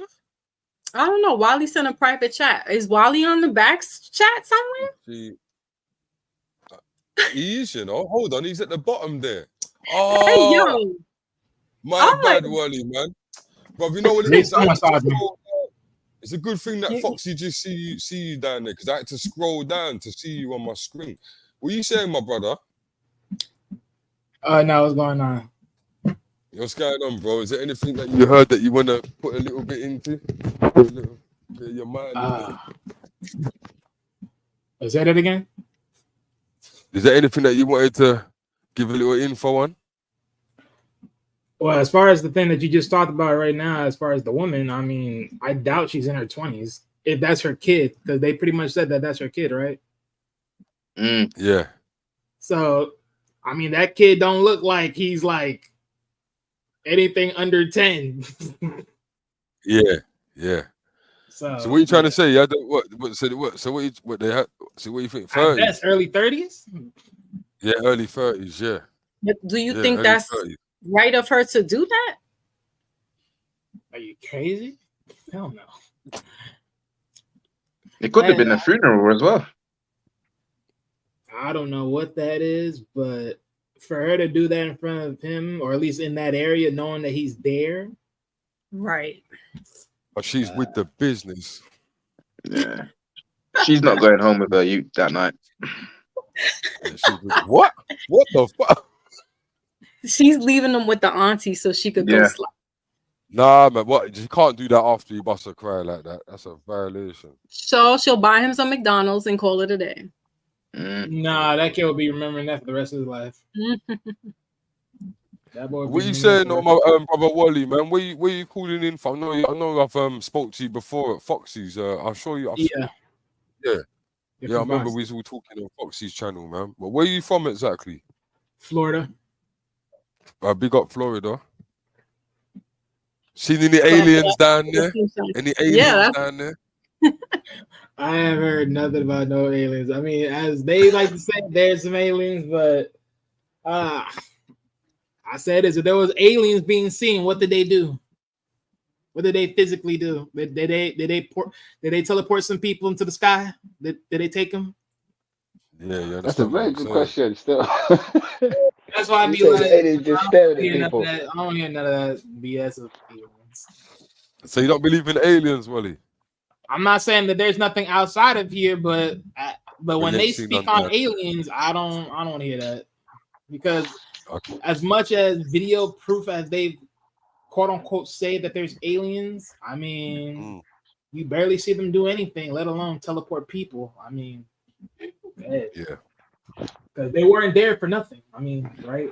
Were there saucers? No, they just saw some aliens. Okay, what do they want? No one didn't follow them. Y'all saw them, but y'all didn't follow them. But what's the recording? What do they look like, really? But surely, the media, yeah, they pay you silly money for silly stories. Yeah, so yeah, and that's why I don't follow the media, because the media is bull. Like you know that I call an alien on camera because you'll see me pull up in a maddest Lamborghini or something, and now I've been paid for that story. Yeah, come so on. What are these people just giving these stories out for free or something? I don't get it. It's all a distraction. It's all a distraction. Yeah, definitely. What other conversations? They said the aliens were in Miami, though. Did you not hear that part? See, did I heard it? Yeah, I heard it. Now, did I heard it as far as news-wise? No, because I don't really turn my TV on. So, but I heard don't watch about TV, but I understand. I understand. So when I hear it, I just like, okay. A quick question, BR. Yo, fam. What's that then? Would you gonna go and fight for the army for the country? No, I'm not doing that one day. Well, you know the way to this thing, yeah. I would stand up for the country, but I'm not gonna get involved in this. You know the reason, and my reason why, yeah, because I wouldn't want to be. I don't like to be forced to do anything. If it was by choice, yeah. Yeah. That makes sense. Like, of course, I'll stand up for this country. I'll stand up for Jamaica as well as this country. I've lived there all my life. But being forced into it without a choice, I don't like that. I don't like that.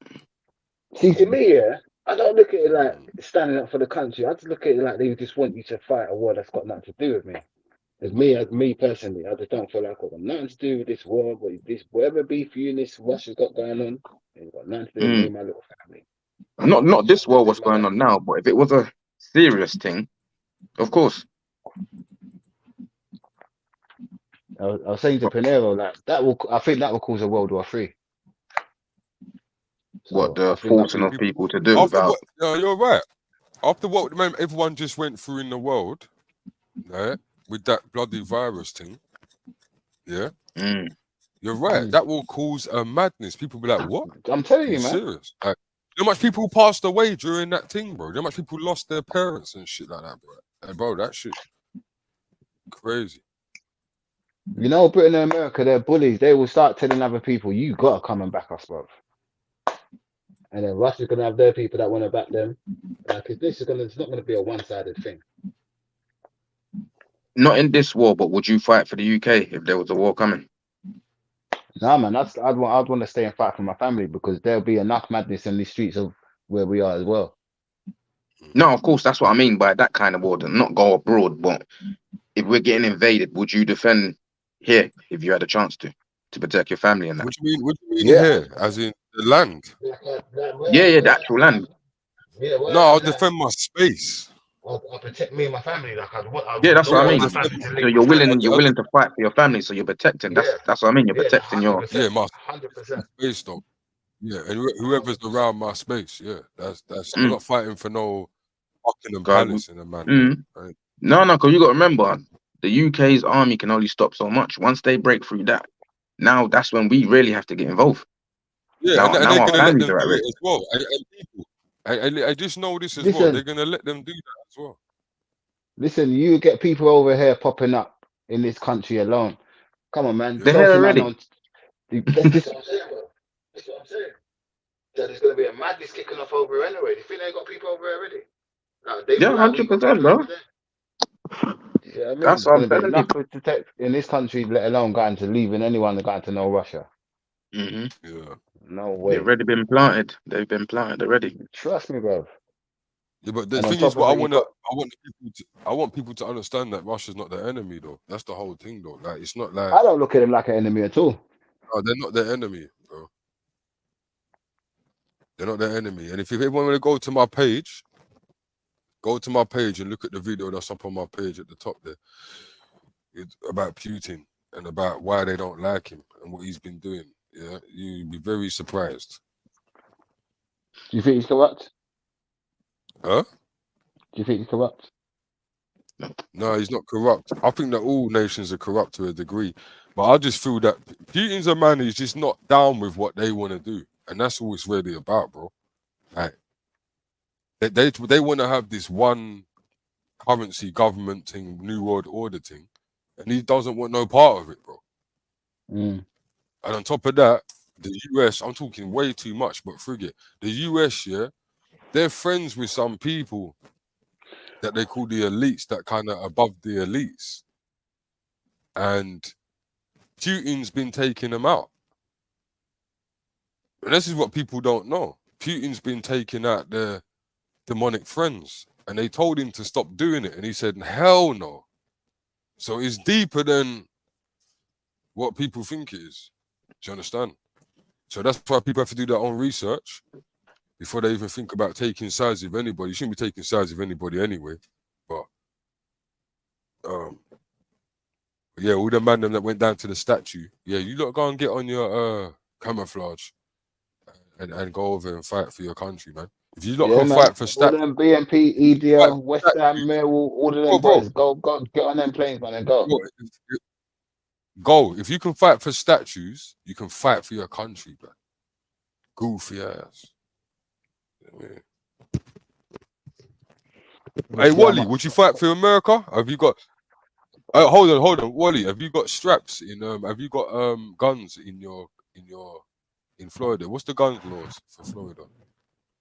I know they changed it, but I forgot. I don't know them by hand. But as far as for me personally, no. But my brother does. So if I ever need one, I mean, I know who to call. Well, so are you an ex-convict? No.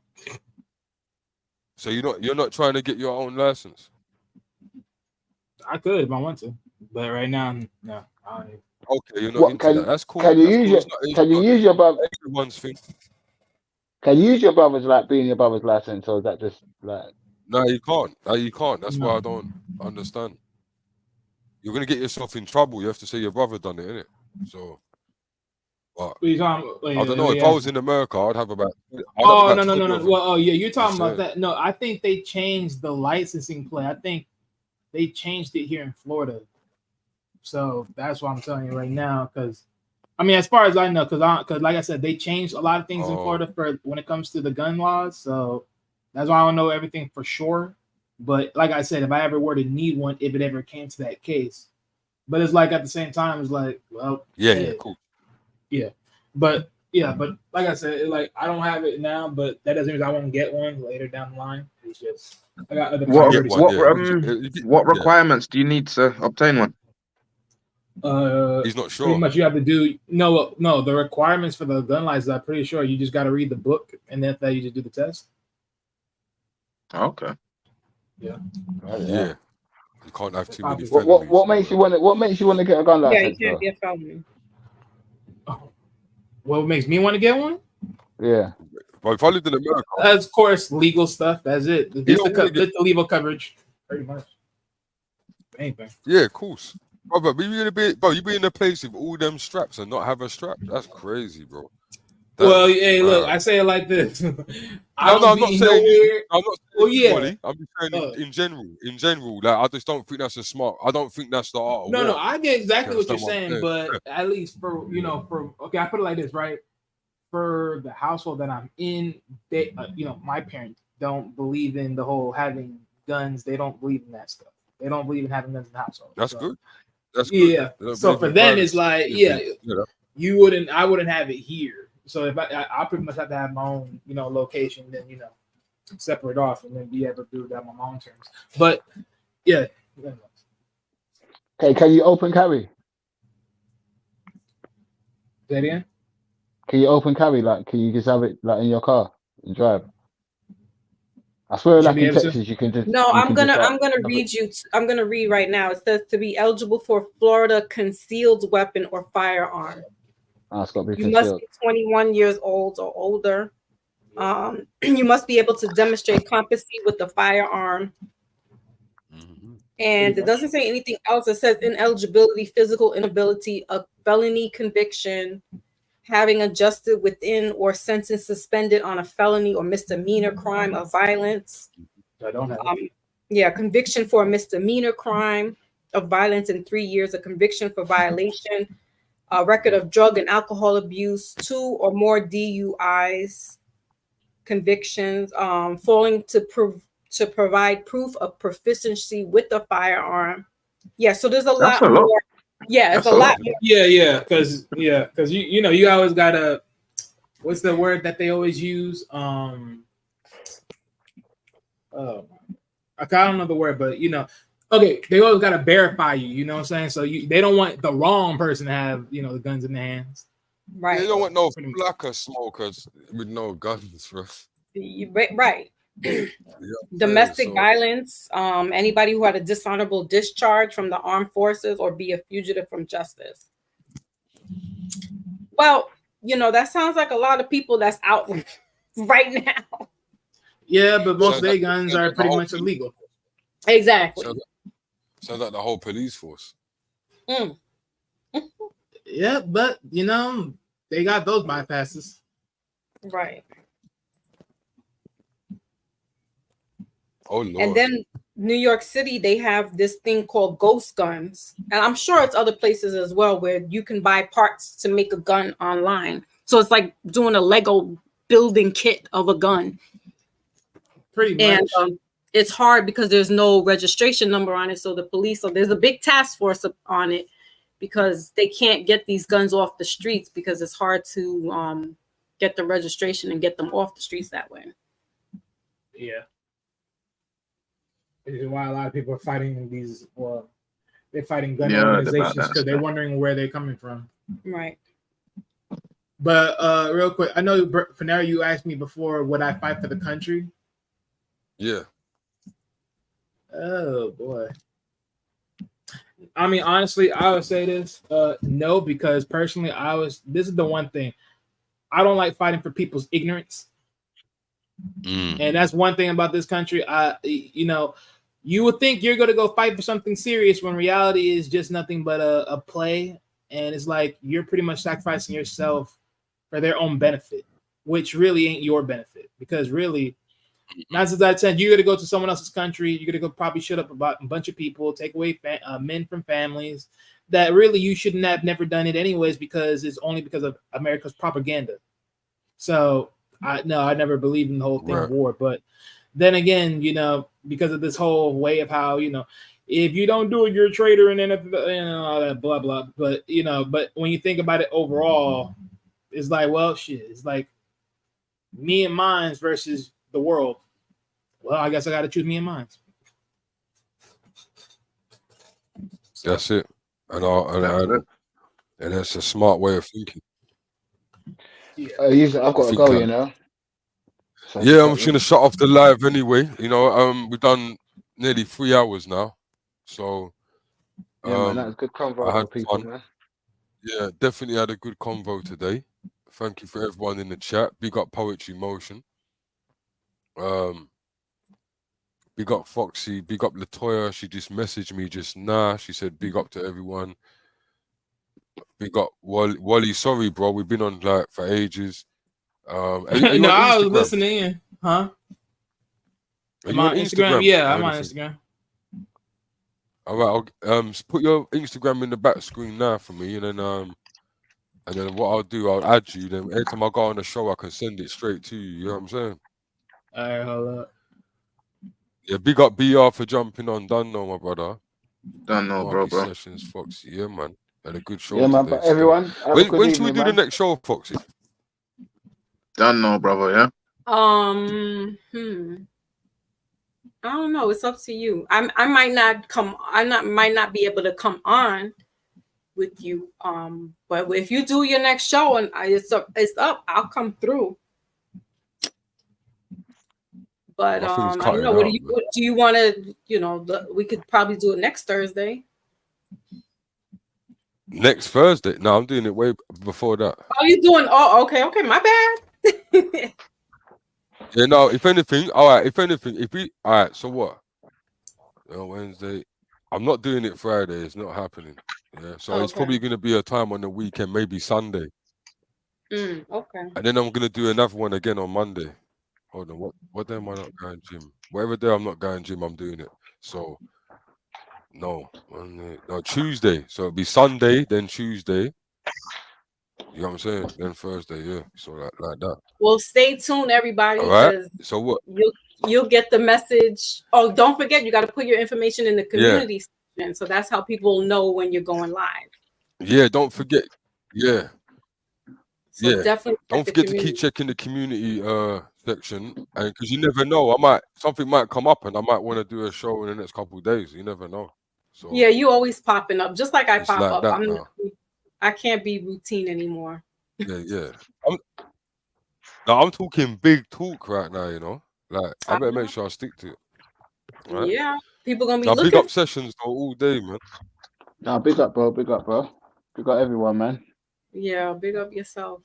Yeah, man. Nice talking to you. And BR, good talking to you. Good to see you. You too, sis. Done no sessions. All right, see you everyone soon. I'm gonna knock it off now. We're gonna be saying goodbye for the next 10 minutes. All right. Yeah. All right, enough. All right, peace out. Yeah.